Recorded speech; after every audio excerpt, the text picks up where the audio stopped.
கிறிஸ்தேசுவுக்குள் பிரியமான சகோதர சகோதரிகள், நம் யாவருக்கும் நம்முடைய பிதாவாகிய தேவனுடைய நாமத்தினாலும் கர்த்தராகிய இயேசு கிறிஸ்துவின் நாமத்தினாலும் கூடியிருக்கிற நம் அனைவருக்கும் கிருபையும் சமாதானமும் உண்டாயிருந்து பெருக கடவது.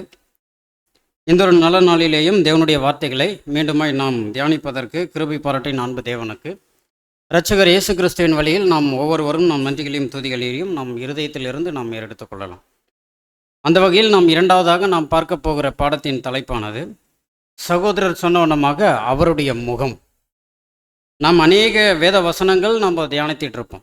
ஏன்னா இந்த ஒரு காலப்பகுதி எப்பேற்பட்டதான ஒரு காலப்பகுதின்னா, நம்மை நாமே பரிசோதிக்கக்கூடியதான ஒரு காலப்பகுதி, ஒரு கடினமான ஒரு சூழலும் கூட. அப்போ நம்மை நாமே நிதானிப்போம், எந்தெந்த வகையில் நாம் இடறி போயிருக்கிறோம், எந்தெந்த வகையில் தேவனுக்கு பிரியமான கிரியைகளை நாம் செய்திருக்கிறோம் என்பதை நாம் என்ன பண்ணியிருப்போம்னா, ஒவ்வொரு நாளும் தேவனுடைய வார்த்தைகளை கொண்டு நம்மை நாமே பரிசோதித்து கொண்டு இருக்கக்கூடிய ஒரு தருணத்தில் நாம் என்ன பண்ணிகிட்டு இருக்கிறோங்க, வாழ்ந்துக்கிட்டு இருக்கிறோம். அந்த ஒரு சிந்தையில் கூட நாம் பார்க்க போகிற இந்த ஒரு பாடம் எப்படி இருக்கும் அப்படின்னு சொல்லிட்டு பார்த்தீங்கன்னா, முழுவதுமாக கர்த்தர் இயேசுவினுடைய பாடு மரணங்களை குறித்து இருக்கும், ஆனால் இருக்காது. ரெண்டும் மிங்கிள் பண்ணி தான் இந்த ஒரு பாடமானது இருக்கும். ஆனால் அவருடைய முகம் என்று நம்ம பார்க்கும்போது, அப்போ இது யாருடைய முகத்தை பற்றி அங்கே பேசுது அப்படின்னு சொல்லிட்டு நம்ம வசனத்திற்குள்ளாக நாம் கடந்து போவதற்கு முன்னாடி சில ப்ராக்டிக்கலான சில ஈவெண்ட்ஸ் நம்ம என்ன பண்ணலாம்னா பார்க்கலாம். அப்போது ஒருத்தருடைய முகம் அப்படின்னா எதை குறிக்குதுங்க? ஒரு மனுஷனுக்கு முகம் எப்படி இருக்குதுங்க, ஒரு முக்கிய பங்காக இருக்குது இல்லைங்களா? முகம் இல்லைன்னா அந்த மனுஷன் என்ன பண்ண முடியாது, அடையாளம் கண்டுபிடிக்கவே முடியாது. அப்போ ஒரு மனுஷனுக்கு ரொம்ப முக்கியமானது அப்படின்னு சொல்லிட்டா நம்மளுடைய முகம். முகத்தை இப்போ நம்ம என்னென்ன பண்ணுறோங்க, இந்த முகத்தை என்ன பண்ணுறோம்? தவறாக இடத்துக்கு வேணால், கருப்பாக இருக்கிறவங்க கலர் ஆகிறதுக்கு நம்ம என்ன பண்ணுறோம், மேக்கப் பண்ணுறோம்.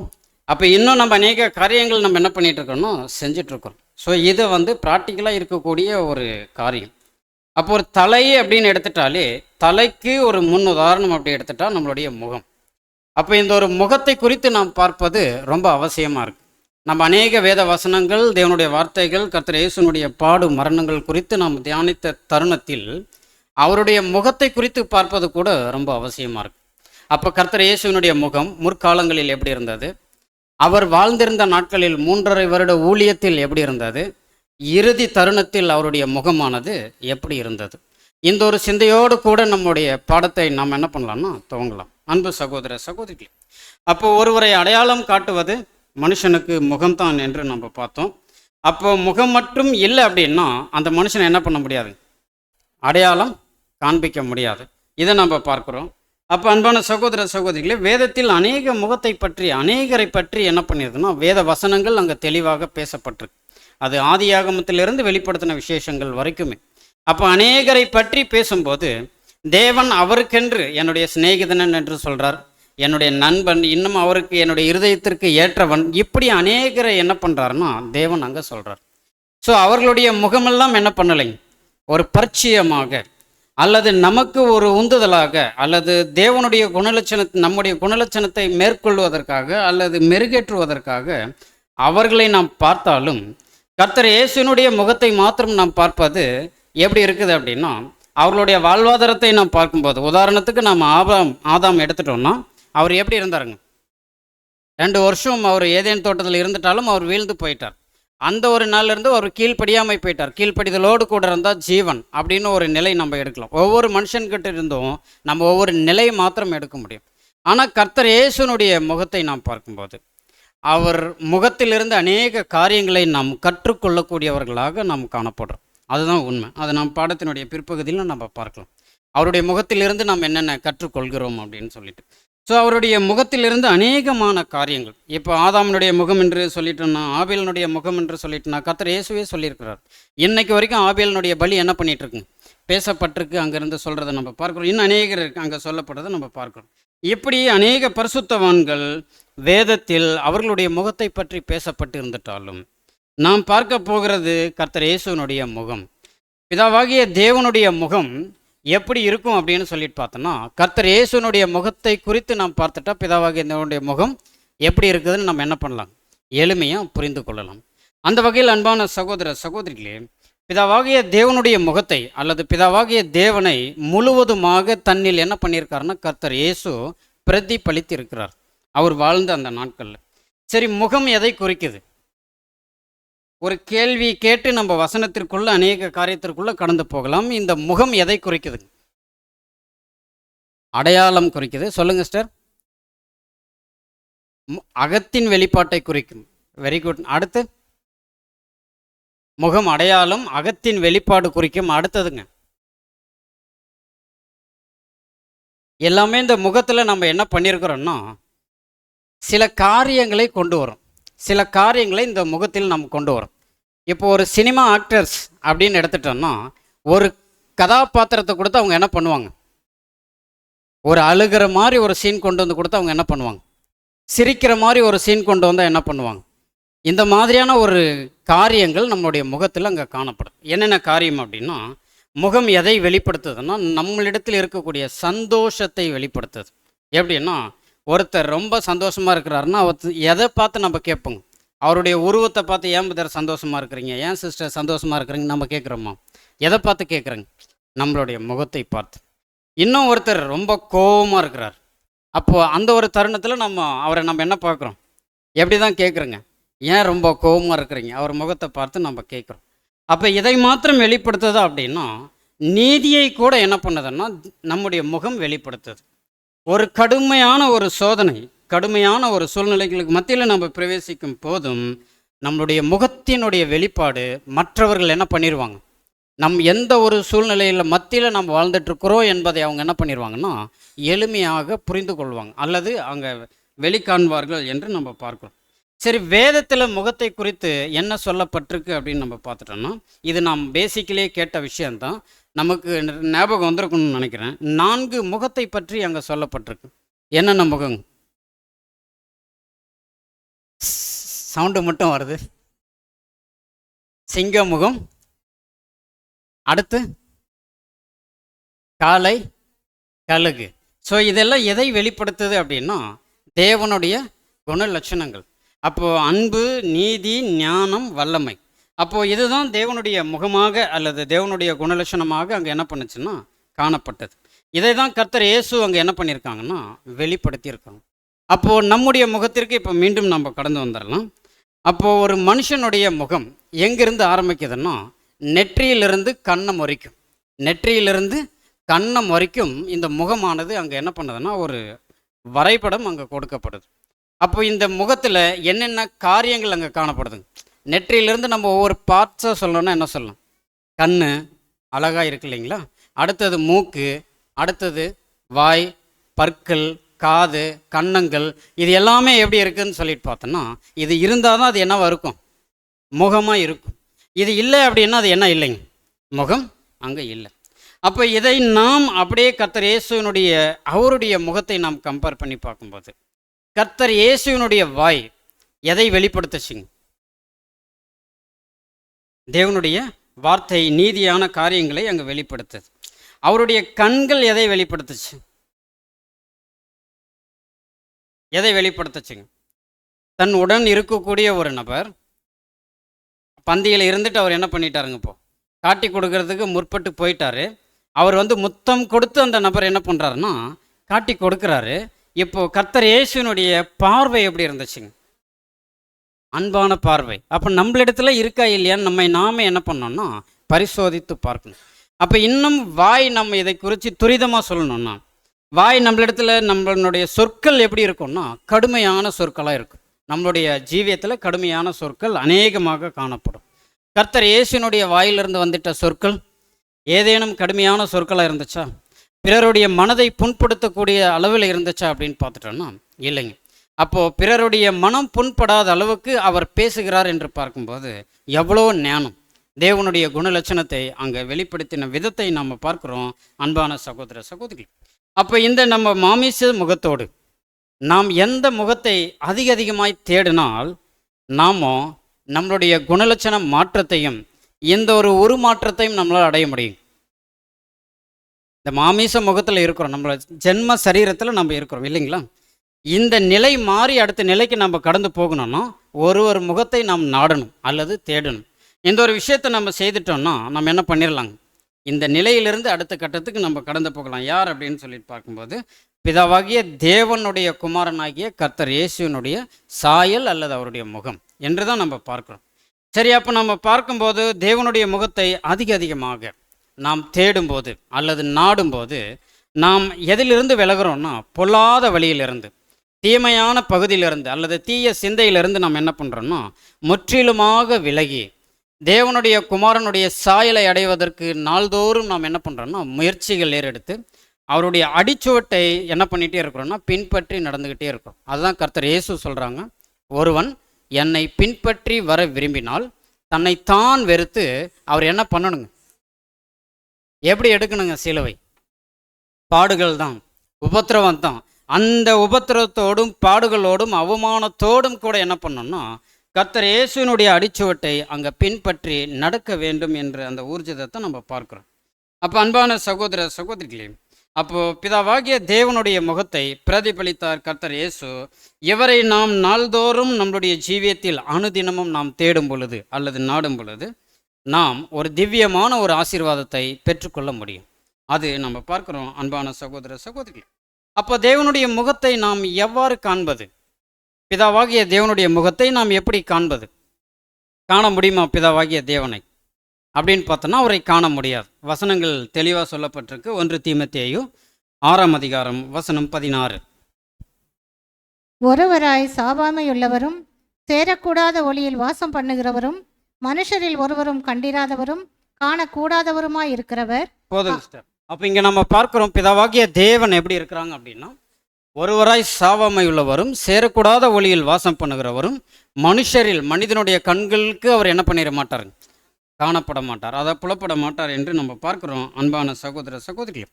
அப்போது இவருடைய முகத்தை நாம் பார்க்கணும்னா முதல்ல நாம் யாரை பார்க்கணும்? கர்த்தர் இயேசு. ஏன்னா முழுவதுமாக பிதாவாகிய தேவனை தன்னுடைய ஜீவியத்தில் வெளிப்படுத்தியது கர்த்தர் இயேசு தான். என்னதான் நாம் தேவனுடைய பிள்ளைகள் என்று நாம் சொல்லிட்டாலும், கர்த்தர் இயேசுனுடைய சரீர அங்கங்கள் என்று நம்ம சொல்லிட்டாலும் பலவீனத்தில் ஜீவிச்சிட்டு இருக்கிறோம். அநேக தரம் நம்ம என்ன பண்ணிடுறோங்க, விழுந்து போயிடுறோம் பலவீனத்தில். ஸோ அன்பு சகோதர சகோதரிகளே, இங்கே நாம் பார்க்கும்போது பிதாவாகிய தேவனுடைய முகத்தை நாம் காணணும் அப்படின்னா கர்த்தர் இயேசுவை நாம் என்ன பண்ணோம்னா முழுவதுமாக நாம் அறிந்து தெரிந்து அவருடைய பாதையை நாம் பின்பற்றுகிறவர்களாக அங்கே காணப்படணும். அப்போ கர்த்தர் இயேசுவை பின்பற்றுவதன் மூலம் பிதாவாகிய தேவனுடைய முகத்தை நாம் என்ன பண்ணலாம், தரிசிக்க முடியும். அது இம்மையில் இல்லை மறுமையில் என்று நம்ம பார்க்குறோம் அன்பு சகோதர சகோதரிகள். அப்போது கர்த்தர் இயேசுனுடைய முகத்திற்கு நேரிட்ட அவமானங்கள் என்னென்ன? அவருடைய முகம் எப்படி இருந்துச்சுங்க? கர்த்தர் இயேசுனுடைய முகம் எப்படி இருந்துச்சு? பிகினிங்கில் அவர் எப்படின்னா அவர் ஒரு சௌந்தரியம் உள்ள ஒரு முகமாக கர்த்தர் இயேசுனுடைய முகம் அங்கே காணப்பட்டது. சரி, அவருக்கு எங்கிருந்து அவமானம் ஸ்டார்ட் ஆனுச்சு அல்லது பாடுகள் ஸ்டார்ட் ஆனுச்சு அப்படின்னா அவருடைய உடன்படிக்கையிலிருந்து அங்கே ஆரம்பிச்சது. அப்போ அந்த ஒரு உடன்படிக்கையில் நம்ம பார்க்கும்போது யோவான் ஸ்நானகன் என்ன பண்ணுறாருன்னா ஞான ஸ்நானம் கொடுக்குறார். என்ன ஒரு வேலையை செஞ்சாருன்னா ஞான ஸ்நானம் கொடுத்தார். மனம் திரும்புதலுக்கு ஏதுவான ஒரு ஞான ஸ்நானம். பாவத்திலிருந்து ஜனங்கள் எல்லாரும் என்ன பண்ணணுங்க, மனம் திரும்பணும். இந்த ஒரு வேலைக்காக அங்கே யோவான் ஸ்நானகன் என்ன பண்ணுறாருன்னா ஞான ஸ்நானம் கொடுக்குறார். அப்போது அங்கே இருந்த ஜனங்கள் எல்லாரும் ஞான ஸ்நானம் பெற வருகிறவர்கள் எல்லாரும் யாருங்க, பாவிகள் என்பதை நாம் மறந்துடக்கூடாது. எல்லாரும் பாவிகள். ஆனால் கர்த்தர் இயேசு வரும்போது அவர் யாருக்குன்னா பரிபூரணர். அவர் கர்த்தர் இயேசு எப்படி ஐடென்டிஃபை பண்ணுறாருன்னா அல்லது அந்த அடையாளத்தை எங்கே சொல்கிறாருன்னா, இதோ உலகத்தின் பாவத்தை சுமந்து தீர்க்கிற தேவ ஆட்டுக்குட்டி அங்கே என்ன பண்ணுறாருன்னா யோவான் ஸ்நானகன் சொல்கிறார். அப்போது அங்கே என்ன ஆயிடுச்சுன்னா பாடுகளும் அங்கிருந்து ஸ்டார்ட் ஆகுது, அதோடு கூட அவருக்கு அவமானமும் அங்கிருந்தே ஸ்டார்ட் ஆகுது என்று நம்ம பார்க்குறோம். எப்படி அவமானம் அங்கிருந்து ஸ்டார்ட் ஆனுச்சுன்னா, பாவிகளுக்கு மத்தியில் ஒரு பரிபூர்ணர் வரும்போது அது எப்படி இருக்குங்க, ஒரு அவமானம் இல்லைங்களா? இப்போது உதாரணத்துக்கு நம்ம ஒரு சம்பவத்தை நம்ம சொல்கிறோம், தவறுதலாக எடுத்துக்க வேணாம். இப்போ இருவர் சண்டை போட்டுட்ருக்குறாங்க. இருவர் என்ன பண்ணிகிட்ருக்காங்க, சண்டை போட்டுட்ருக்குறாங்க. அந்த சண்டை போடுகிறவர்களுக்கு மத்தியில் வேறொருவர் போய் நிற்கும்போது வெளியிலிருந்து பார்க்கிறவருடைய பார்வை எப்படி இருக்குங்க, எப்படி இருக்குங்க? ஆனால் 2 பேர் தான் சண்டை போடுறாங்க, ஒருத்தர் சண்டை போடலை. அப்போ இருவருக்கும் என்ன இருக்கும்னா அவமானங்கள் இருக்கும். ஒருவருடைய குறையை இன்னொருத்தர் சொல்லுவார், இன்னொருத்தருக்குரிய இவர் சொல்வார். அப்போ என்ன ஆயிரும்னா ஒருவருடைய ஒருவர் முகத்திற்கு அவமானங்கள் அதிகமாகும். ஆனால் அருகில் இருக்கிறவருக்கு என்ன ஆகுங்க, அவருக்கு தெரியுது என்னன்னா இவங்க ரெண்டு பேரும் இப்படி பேசுகிறோமே, நாம் வந்து இங்கே நிற்கிறோமே, எனக்கே அவமானமாக இருக்குது அப்படின்னு ஒரு சிந்தை அவர்களுக்குள்ளே வரும். ஆனால் வெளியிலிருந்து பார்க்கிறவர்களுடைய பார்வை எப்படி இருக்கும்னா மூவருமே என்ன தான் பண்ணிட்டு இருக்காங்க, சண்டை போட்டுட்ருக்காங்க. ஸோ இந்த ஒரு நிலை என்று அங்கே நம்ம பார்க்குறோம் அன்பான சகோதர சகோதரிகள். ஆக நாம் இங்கே பார்க்கும்போது ஒட்டுமொத்த பாவிகளுக்கு மத்தியில் ஒரு பரிபூரணர் வரும்போது அவருக்கு எப்படி இருந்துச்சுன்னா அவர் செய்யக்கூடாத வேலைகளை எல்லாம் அவங்க என்ன பண்ணிட்டு இருக்கிறாங்க. அப்போது அவருடைய சிந்தையிலே இல்லாத காரியங்கள் அபூர்ணத்தில் அநேகர் என்ன பண்ணிட்டு இருக்கிறாங்க, அநேக காரியங்களை செஞ்சிட்ருக்குறாங்க. அது எல்லாமே பரிபூரணருக்கு எப்படி இருக்குன்னா அருவருப்பாக இருக்குது, அருவருப்பாக இருக்குது. அப்போது அந்த ஒரு நிலையில் அவர் வந்து நிற்கும்போது அவருக்கு அங்கிருந்து அவமானம் அங்கே ஸ்டார்ட் ஆகுது என்று நம்ம பார்க்குறோம் அன்பான சகோதர சகோதரிகள். அப்போ உடன்படிக்கை தொடங்கி அவருடைய மரண பரியந்தம் வரைக்கும் என்ன இருக்குதுன்னா கர்த்தர் இயேசுவுக்கு அவமானங்களும் இருக்குது, பாடுகளும் இருக்குது, நிந்தைகளும் இருக்குது என்று நம்ம பார்க்குறோம் அன்பான சகோதர சகோதரிகள். அப்போ கர்த்தர் இயேசு ஊழிய நாட்களில் ஊழியம் செய்வதற்கு முன்பதாகவே என்ன பண்ணியிருக்காங்கன்னா தீர்க்கதரிசிகள் அவர் இவ்விதமாக அவமானப்படவும் பாடுகள் படவும் வியாகுலப்படவும் அவர் இவ்விதமாய் மறிக்கணும்னு சொல்லிட்டு என்ன பண்ணியிருக்காங்க, தீர்க்க தரிசனங்கள் மூலமாக சொல்லப்பட்டிருக்கிறத நம்ம பார்க்குறோம் அன்பான சகோதர சகோதரிகள். அப்போ இதை காட்டிலும் 2 அவமானங்களை கர்த்தர் இயேசு என்ன பண்ணியிருந்தார்னா ஊழியத்தின் நாட்கள் சந்தித்தார். 12 நபர்களை என்ன பண்ணியிருந்தார்னா சீஷர்களை தனக்காக தேர்ந்தெடுத்தார். தேவன் மூலமாக அங்கே தனக்காக தேர்ந்தெடுத்து ஊழியங்கள் செய்வதற்கு தேர்ந்தெடுக்கும் போது அப்போ ஒருவர் உடனிருந்த ஒரு நபர், இருவருமே எப்படி தான் இருந்திருக்கிறாங்கன்னா அவரோடு கூட அநேக ஊழியத்தில் என்ன பண்ணியிருக்கிறாங்கன்னா பங்கெடுத்திருக்கிறாங்க. அநேக தருணத்தில் அவர் செய்திட்ட அற்புதங்கள் எல்லாவற்றிலுமே கூட இருந்த 2 நபர்கள் ஒருத்தர் என்ன பண்ணிட்டாருங்க, காட்டி கொடுக்க முற்படுறாரு. அது என்னவாயிடுச்சுங்க அவருக்கு, அங்கே அந்த அவமானங்களை அங்கே மேற்கொள்கிற விதத்தை நாம் பார்க்குறோம். இன்னொருத்தர் என்ன பண்ணுறாரு அப்படின்னு பார்த்தம்போது பேதுரு, அவர் சில சமயத்தில் கர்த்தராகிய இயேசு கிறிஸ்து யாரும் வெளிப்படுத்தாத ஒரு வெளிப்பாட்டை அங்கே பேதுரு என்ன பண்ணுறாருன்னா வெளிப்படுத்துகிறார். என்னை யார் என்று கேட்கிறார்கள் என்று சொல்லும்போது பேதுரு என்ன பண்ணுறாருங்க, நீர் ஜீவனுள்ள தேவனுடைய குமாரனாகிய கிறிஸ்து என்று என்ன பண்ணியிருக்கிறாருன்னா அந்த வெளிப்பாடு அங்கே கொடுக்குறார். ஆனால் உடனே கர்த்தர் சொல்லும்போது என்ன சொல்கிறாருன்னா மாம்சமும் ரத்தமும் உனக்கு என்ன பண்ணலைங்க வெளிப்படுத்தலைன்னு சொல்கிறார். அப்போ அன்பான சகோதர சகோதரிகளே, இவ்விதமான ஒரு விட்னஸ் கொடுத்துட்ட பேதுரு இறுதி தருணத்தில் என்ன பண்ணுறாருன்னா தன்னுடைய ஆசானை என்ன பண்ணுறாருன்னா தன்னுடைய குருவை என்ன பண்ணுறாருன்னா மறுதளிக்கிறார். மறுதளிக்க மட்டும் செய்கிறாருங்களா, சபிக்கவும் தொடங்குறார். இது எவ்வளோ பெரிய அவமானம் தெரியுங்களா. அப்போ இந்த ஒரு அவமானத்தை அந்த வார்த்தைகளோடு கூட நாம் ஒன்றிணைந்து பார்க்கும்போது நமக்கு புரியும். நம் உடன் இருக்கக்கூடிய ஒரு நபர் நமக்கு விரோதமாக செய்யும்போது அதிலிருந்து நமக்கு என்ன வருங்க, என்ன வரும், இந்த மாதிரியான ஒரு தருணம் வரும். அதுதான் அந்த அவமானம் மிகுந்த ஒரு சூழல். அப்போ இப்படி இந்த இருவர்கள் செய்யும்போது கர்த்தருக்கு நேரிட்ட அவமானம் அந்த இருதயத்தினுடைய வலி என்னதென்று அதை என்ன பண்ணிட முடியாதுன்னா விவரித்து சொல்ல முடியாது. அதை அனுபவிக்கும் போது நம்ம என்ன பண்ணிடலாம்னா எளிமையாக புரிந்து கொள்ளலாம் அன்பான சகோதர சகோதரிகளே. இப்போ நம்முடைய பாடத்தினுடைய ஆதார வசனத்திற்கு நம்ம வரலாம். நம்முடைய பாடத்திற்கு ஆதார வசனம் மத்தேயு 26ஆம் அதிகாரம் வசனம் 67. அப்பொழுது அவருடைய முகத்தில் துப்பி அவரை குட்டினார்கள், சிலர் அவரை கன்னத்தில் அறைந்து. அப்போ இங்கே நம்ம பார்க்குறோம் அன்பான சகோதர சகோதரிகளே, அவருடைய முகத்தில் துப்பி அவரை குட்டினார்கள், சிலர் அவரை என்ன பண்ணிட்டாங்க, கன்னத்தில் அறைந்தார்கள். சரி, இங்கே நம்ம பார்க்குறோம் அவருடைய முகத்தில் துப்பி. எத்தனை பேர் துப்பி இருப்பாங்க, எவ்வளோ பேர் துப்பி இருப்பாங்க, ஒருத்தர் துப்பி இருப்பாருங்களா, சிலர் என்று இன்னும் அடுத்தடுத்த வேத பதிலின் வசனத்தில் நம்ம பார்க்கும்போது சிலர் அப்படின்னு சொல்கிறாங்க. 2க்கும் மேற்பட்டவர் அல்ல 1க்கும் மேற்பட்ட நபர்கள் என்ன பண்ணியிருக்கிறாங்கன்னா துப்பி இருக்காங்க. அப்போ இந்த பார்க்குறோம் இந்த ஒரு தருணத்தில் கர்த்தர் இயேசுவுக்கு அவமானங்கள் இன்னும் அதிகமாகிட்டே இருக்கு. இந்த அவமானத்தை நம்ம பார்க்கும்போது அன்பான சகோதர சகோதரிகளே, ஏன் கர்த்தர் இயேசுனுடைய முகத்தில் ஜனங்கள் துப்பணும், ஏன் துப்பணும்? அப்படியே அவர் என்ன பண்ணியிருக்கலாம்னா சிலுவைக்கு நேராக ஒப்பு கொடுத்துருக்கலாமே, ஏன் அவரை துப்புனங்க? பண்டைய காலத்தில் இதற்கு சகோதரர் எப்படி விளக்கம் கொடுக்குறாருன்னா, பண்டைய காலங்களில் ஒருவருக்கு பிடிக்காத காரியங்கள் ஒருத்தர் செய்கிறார் அல்லது இருவருக்கு மத்தியில் பிரச்சனை அல்லது சண்டை என்று நம்ம பார்த்துட்டோம்னா அவர்களுக்கு மத்தியில் என்ன ஆகும்னு சொல்லிட்டு பார்த்தோன்னா இந்த மாதிரியான காரியங்கள் எல்லாமே கடந்து போகும். அப்போ வேதத்தில் அநேகமான காரியங்கள் சம்பவங்கள் கடந்து போயிருக்கு. ரூத்தினுடைய பகுதியில் நீங்கள் வாசிக்கும் போது என்ன பண்ணுவாங்க? செப்பல்ஸ் எடுத்துகிட்டு போய் என்ன பண்ணிடுவாங்க? முன்னாடி வைப்பாங்க. அது ரூத்தினுடைய அதிகாரங்கள் படிக்கும்போது தெரியும். மிரியாமினுடைய காரியத்தில் நீங்கள் பார்க்கும்போது என்ன ஆயிரம்னு சொல்லிட்டு பார்த்தீங்கன்னா, குஷ்டம் வந்துடும். குஷ்டம் வரும்போது அவங்க என்ன பண்ணிடுவாங்கன்னா, முகத்தில் போய் துப்பி அதை என்ன பண்ணுவாங்க, அவங்க சில நாள் என்ன பண்ணிடக்கூடாதுன்னா, கூடாரத்தில் இருக்கக்கூடாது, கூடாரத்துக்கு வெளியில் இருக்கணும்னு சொல்லிட்டு ஒரு லிஸ்ட்டு கொடுப்பாங்க.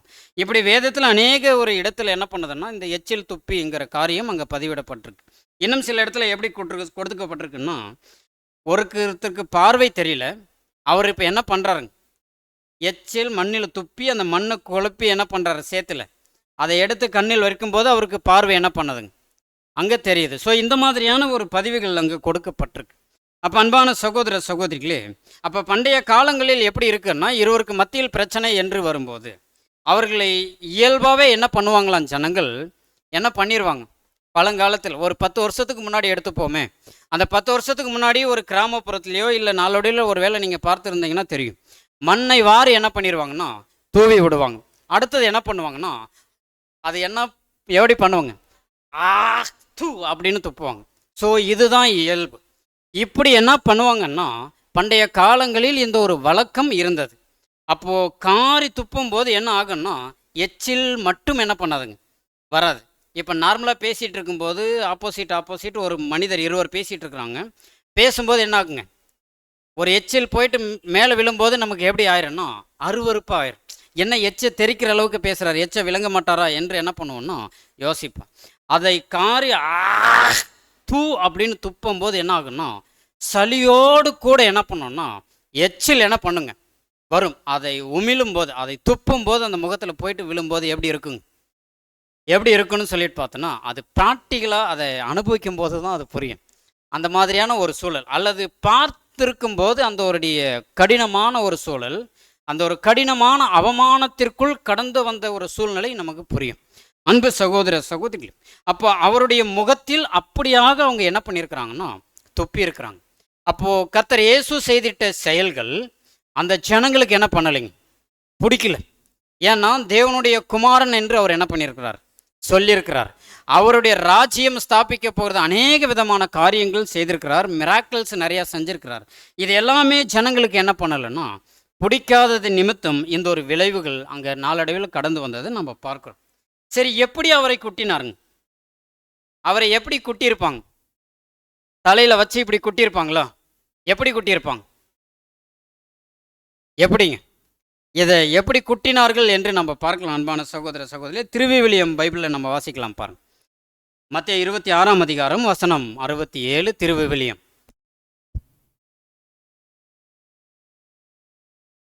பின்பு அவருடைய முகத்தில் துப்பி அவரை கையால் குத்தினார்கள். அப்போ இங்கே நம்ம பார்க்குறோம், பின்பு அவருடைய முகத்தில் துப்பி, அதை எப்படி துப்பிட்டாங்க, எந்த ஒரு செயல் நம்ம பார்த்தோம். அவரை கையால் என்ன பண்ணியிருக்கிறாங்கன்னா குத்தி இருக்கிறாங்க. எப்படி குத்துவாங்க, இப்படி குத்திருப்பாங்களா, ஒருத்தர் இப்படி குத்திருப்பாரு, ஒருத்தர் இப்படி குத்திருப்பாரு, சர மாதிரி என்ன பண்ணியிருப்பாங்கன்னா குத்திருப்பாங்க. அதனுடைய ஆக்ஷன்ஸ் எப்படி இருக்குன்னு சொல்லிட்டு பார்த்தீங்கன்னா, சண்டை போடுவாங்க இல்லைங்களா, இருவர் சண்டை போடும்போது அவங்களுக்கு வரும்போது அந்த கோபத்தின் உச்சம் வரும்போது அவர்கள் எப்படி ஆப்போசிட்டில் இருக்கிறவர்களை தாக்கணும்னு தெரியாத அளவுக்கு என்ன பண்ணிடுவாங்க, தாக்குவாங்க. அந்த குத்துதல் வந்துட்டு ஒரு எளிமையான ஒரு குத்துதல் இருக்காது, அது ரொம்ப ஒரு கடினமான ஒரு குத்தாக அங்கே இருக்கும். அன்பான சகோதர சகோதரிகள், அவரை கையால் என்ன பண்ணியிருக்கிறாங்கன்னா அந்த மாதிரியான ஒரு குத்து அந்த ஜனங்கள் கர்த்தர் இயேசுவை அங்கே துன்புறுத்திருக்கிற விதத்தை நாம் பார்க்குறோம். அன்பான சகோதர சகோதரிகள், இதுவரையிலும் அவருடைய முகம் எப்படி தான் இருந்தது அப்படின்னு சொல்லி பார்க்கும்போது அவருடைய முகம் எப்படி இருந்துச்சுங்க, அழகான முகம், சௌந்தரியமுள்ள ஒரு முகமாக இருந்த இந்த முகத்தை எப்படி அவர்கள் சிதைக்கிறார்கள் என்று தான் நம்ம இதற்கு மேலே நம்ம பார்க்க போகிறோம். அன்பான சகோதர சகோதரிகள், அடுத்தது நாம் பார்க்கும்போது ஏசாயா 50ஆம் அதிகாரம் வசனம் 6. ஏசாயா 50ஆம் அதிகாரம் வசனம் 6. அடிக்கிறவர்களுக்கு என் முதுகையும் தாடை மயிரை பிடுங்குகிறவர்களுக்கு என் தாடைகளையும் ஒப்பு கொடுத்தேன். அப்போ பார்த்தீங்களா, அவர் வெறுமனே விடலைங்க. இப்போ முகத்தில் காரி உமிழ்ந்துட்டாங்க, எச்சில் என்ன பண்ணிட்டாங்கன்னா உமிழ்ந்துட்டாங்க. அத்தோடு நிறுத்திடுங்க அப்படின்னு என்ன பண்ணலைங்க, சொல்லிடல. அடுத்தது என்னதான் குடிக்க சொல்கிறாருன்னா, அடிக்கிறவர்களுக்கு தன்னுடைய முதுகையும் கொடுக்குறார். அது செகண்ட் ஒரு காரியத்தையும் செய்கிறாருங்க. அடிக்கிறீங்களா, அடிங்க. அப்போ எப்படி அது வாலண்டரியாக கொடுக்கிறார். இதுதான் தேவனுடைய தெய்வீக சித்தம் என்பதை ஆண்டவராகிய இயேசு கிறிஸ்து புரிந்து அந்த இறுதி நாட்களில் செயல்பட்டுட்ட விதத்தை நம்ம பார்க்குறோம். அன்பான சகோதர சகோதரிகளே, அப்போ தாடை மயிரை பிடுங்குகிறவர்களுக்கு என் தாடைகளையும் ஒப்பு கொடுத்தேன். அப்போ தாடை மயிரை எப்படி பிடுங்கியிருப்பாங்க? எப்படி பிடுங்கியிருப்பாங்க தாடை மயிரை? தாடை என்னன்னாங்க? தாடை அப்படின்னா நம்முடைய கன்னத்தில் இருக்கக்கூடிய முடிகளை எப்படி பிடுங்கியிருப்பாங்க? ஒருவேளை தாடி வச்சிருக்கிறாருன்னா அவர் நம்ம ஒரு என்னன்னா அந்த எக்ஸாம்பிள்ஸ் மட்டும் நம்ம சொல்கிறோம். ஒரு நபர் நல்ல தாடி விட்டுட்டு இருக்கிறாருன்னு வைங்க, பிரச்சனை ஆகுது. நம்ம ப்ராக்டிக்கலாக சொல்கிறோம், பிரச்சனை ஆகுது. இப்போ சண்டை ஆகும்போது அவர் முடியை எப்படி பிடிப்பாங்க? சும்மா ஒரு முடி மட்டும் இப்படி பிடிச்சி வா அப்படின்னு சொல்லிட்டு சண்டை போடுவாங்களா? அப்போ எப்படின்னா 2 கையும் வச்சு பிடிச்சோன்னா எப்படி இருக்குங்க? அப்படி பிடிச்சி இழுத்தா எப்படி இருக்கும்? அப்போ அதனுடைய வியாகுலம் இந்த மாதிரி தான் கர்த்தர் இயேசுவுக்கும் அங்கே நேரிட்ட விதத்தை அங்கே இந்த வசனம் அங்கே சொல்லப்பட்டிருக்கிறத நம்ம பார்க்குறோம். அன்பான சகோதர சகோதரிகளே, அடுத்தது நம்ம பார்க்கும்போது அதனுடைய இறுதி காரியங்களை நம்ம பார்த்துட்டோம்னா, அவமானத்துக்கும் உமிழ் நீருக்கும் என் முகத்தை என்ன பண்ணவே இல்லைங்க, மறைக்கவே இல்லை அப்படின்னு சொல்கிறார். இந்த மாதிரியான அவமானம் வரும், இந்த மாதிரியான துக்கம், வியாகுலம், பாடுகள், உபத்திரவங்கள், நிந்தைகள் எல்லாமே வரும். ஆனால் அவர் என்ன பண்ணவே இல்லைங்களா, தன்னுடைய முகத்தை சரி அடிக்கிறாங்கன்னு சொல்லிட்டு இப்படி கூட என்ன பண்ணலைங்க, திரும்பவே இல்லை. தன் தாடை மயிரை பிடித்து இழுக்கிறவர்களுக்கு மத்தியில் என்ன பண்ணலைங்க, இப்படி கூட தன்னுடைய முகத்தை விளக்கல. அப்படியே ஸ்ட்ரைட் ஃபார்வர்டாக அங்கே காமிக்கிறத நம்ம பார்க்கிறோம். ஸோ இப்படியாகத்தான் கர்த்தர் இயேசு மரிக்கணும் என்பதை தீர்க்க தரிசிகள் மூலமாக பிதாவாகிய தேவன் என்ன பண்ணியிருக்கிறார், முன்னுரைத்திருக்கிறார். ஏசாயா தீர்க்க தரிசனம் ஆகட்டும், சங்கீதம் 22வது சங்கீதம் ஆகட்டும், இன்னும் அநேக காரியங்கள் நம்ம பார்க்குறோம். அன்பான சகோதர சகோதரிகள், அப்போ இந்த ஒரு சம்பவம் இன்னும் நம்ம பார்க்குறோம். மார்க்கு 14ஆம் அதிகாரம் வசனம் 65. மார்க்கு 14ஆம் அதிகாரம் வசனம் 65. அப்பொழுது சிலர் அவர் மேல் துப்பவும் அவருடைய முகத்தை மூடவும் அவரை குட்டவும் ஞான திருஷ்டியினாலே பார்த்து சொல் என்று சொல்லவும் தொடங்கினார்கள். அப்போ இங்கே நம்ம பார்க்குறோம், அப்பொழுது சிலர் அவர் மேல் துப்பவும் அப்படின்னு அங்கே சொல்லப்பட்டிருக்கு இல்லைங்களா? அப்போ இந்த ஒரு சம்பவம் எவ்வளோ நேரம் கடந்து போயிருக்குங்க? எவ்வளோ நேரம் கடந்து போயிருக்கும்? ஏதாவது ஒரு கெஸ் பண்ண முடியுதுங்களா? அங்கே பாருங்கள், வசனத்தும் சொல்லுது, அப்பொழுது சிலர் அவர் மேல் துப்பவும் அவருடைய முகத்தை மூடவும் அவரை குட்டவும் ஞான திருஷ்டியானால் பார்த்து சொல் அப்படிங்கிற ஒரு சம்பவம் எவ்வளோ நேரம் கடந்து போயிருக்கும்? கர்த்தர் இயேசு அரெஸ்ட் பண்ணி அங்கே என்ன பண்ணுறாங்கன்னா, விசாரணையின் மூலம் அங்கே அநேக காரியங்கள் கடந்து போயிட்டுருக்கு. இந்த ஒரு டைம் ஆஃப் பீரியடில் இந்த ஒரு சம்பவம் நடந்தது எப்போ அப்படின்னு சகோதரர் அங்கே குறிப்பிடுறாருன்னா, விடியற் காலையில் 3 to 5 2 மணி நேரம் என்ன பண்ணியிருக்காங்கன்னா, இப்பேற்பட்டதான ஒரு அவமானத்திற்குள் கர்த்தர் இயேசு அங்கே கடந்து வந்திருக்கிறாங்க. அப்போ அன்பு சகோதர சகோதரிகளே, அப்போ இங்கே நம்ம பார்க்கும்போது இந்த ஒரு காரியம் என்று நம்ம பார்த்துட்டோம்னா, அந்த சிலர் ஏற்கனவே நம்ம அவருடைய முகத்தில் என்ன பண்ணியிருக்காங்கன்னா துப்புனாங்கன்னு சொல்லி நம்ம பார்த்தோம். ஆனால் இங்கே வசனம் என்ன பண்ணுறோங்கன்னா சிலர் என்று அங்கே சொல்லப்படுறதை நம்ம பார்க்குறோம். ஸோ அன்பு சகோதர சகோதரிகளே, அப்போ இந்த ஒரு காரியங்களை தொடர்ந்து யோபுவில் சொல்லப்பட்டிருக்கிற காரியம் சில வசனங்கள் நம்ம வாசிக்கலாம் பாருங்கள். யோபு 16ஆம் அதிகாரம் வசனம் 10. யோபு 16ஆம் அதிகாரம் வசனம் 10. எனக்கு விரோதமாக தங்கள் வாயை விரிவாய் திறந்தார்கள், நிந்தையாக என்னை கன்னத்தில் அடித்தார்கள், எனக்கு விரோதமாக ஏகமாய் கூட்டம் கூடினார்கள். அப்போ இது எல்லாமே நமக்கு தெரிந்த விஷயங்கள் தான். அப்போ கர்த்தர் இயேசு இறுதி நேரத்தில் நம்ம பார்க்கும்போது பிலாத்து யாரை விடுதலை பண்ணட்டும் அப்படின்னு சொல்லி கேட்கும்போது அவர்களுடைய வாய்கள் எல்லாமே எப்படின்னாங்கன்னா அந்த காரியங்கள் தான் இங்கே சொல்லப்பட்டிருக்கு. எனக்கு விரோதமாய் தங்கள் வாயை விரிவாய் என்ன பண்ணியிருக்கிறாங்க, திறந்தாங்க. கர்த்தர் இயேசுவை சிலுவையில் அறையுங்கள், என்ன பண்ணிருங்க, பரபாசை விடுதலை செய் என்று அங்கே சொல்லிட்ட காரியங்கள் இங்கே நம்முடைய சிந்தைக்கு கொண்டு வரதை நம்ம பார்க்குறோம். நிந்தையாக என்னை கன்னத்தில் அறைந்தார்கள் என்று நம்ம பார்க்குறோம். நிந்தையாக எப்படி கன்னத்தில் அரைஞ்சிருப்பாங்க? நிந்தைன்னா என்னங்க? நிந்தைன்னா இக்கட்டுங்களா? எதோ சொல்கிறீங்க புரியல. நிந்தை அப்படின்னா என்ன அப்படின்னு சொல்லிட்டு பார்த்தோம்னா திருவிவிலியத்தில் நம்ம பார்க்கலாம் பாருங்கள். நிந்தை அப்படிங்கிற ஒரு காரியத்திற்கு எல்லாம் அருமையாக அங்கே ஒரு டிரான்ஸ்லேஷன் அங்கே இருக்கும். மக்கள் எனக்கு எதிராய் வாயை திறந்தார்கள், ஏளனமாய் என் கன்னத்தில் அறைந்தார்கள். போதுங்க சிஸ்டர். அப்போ ஏளனமாய் கன்னத்தில் அறையக்கூடிய காரியம் எப்படி இருக்குங்க? ஒரு நபரை ஏளனமாக பார்க்குறதுனா எப்படி பார்க்கலாம்? ஒருத்தர் பிடிக்கல அவர் ஏளனமாக பார்க்குறதுனா எப்படி பார்க்கலான்னா அவருடைய பார்வையே எப்படி இருக்குன்னா அவ்வளோ கொடூரமாக இருக்கும். ஸோ அவருடைய பார்வையே அப்படி இருக்கும். அப்போ ஏளனமாக அடிக்கிறது அப்படின்னா எந்த ஒரு காரியங்கள், அந்த எந்த ஒரு எக்ஸ்ட்ரீம் லெவலுக்கு அவங்க போய் கர்த்தர் இயேசுவை அங்கே அடிச்சிருப்பாங்க பாருங்கள். ஸோ அன்பு சகோதர சகோதரிகளே, இந்த ஒரு காரியங்கள் நம்ம பார்க்கும்போது அப்போது அவமானத்திற்கும் உமிழ் நீருக்கும் இன்னும் அநேக காரியங்களுக்குள்ளும் அவர் என்ன பண்ணலன்னா தன்னை உட்படுத்தாமல் பின்வாங்காமல் போனதில்லை என்று நம்ம பார்க்குறோம். அன்பான சகோதர சகோதரிகள், இன்னும் அந்த ஒரு இறுதி சூழலில் நம்ம பார்க்கும்போது கர்த்தர் இயேசு பிரதான ஆசிரியருக்கு மறு உத்தரவு, அவர் கேட்கிற கேள்விக்கு அவர் பதில் சொல்லும்போது ஒரு வேலை செய்யக்கூடிய ஒரு போர் சேவகர் என்ன பண்ணுவார்னா கன்னத்தில் என்ன பண்ணிடுவார்னா அரைஞ்சிருவார். அப்போ அரையும் போது இந்த ஒரு காரியத்தை எப்படி தான் அரைஞ்சிருக்காங்கன்னு சொல்லிட்டு பார்க்கும்போது ஏளனமாக ஒரு பிரதான ஆசாரியருக்கு இப்படியா பதில் சொல்கிறதுன்னு சொல்லிட்டு ஏளன பார்வையோடு என்ன பண்ணியிருக்காங்கன்னா கர்த்தர் இயேசுவை கன்னத்தில் அரைஞ்சிருக்கிறாங்க. சும்மா லைட்டாக இல்லைங்க, ஓங்கி என்ன பண்ணியிருக்காங்கன்னா அடிச்சிருக்காங்க.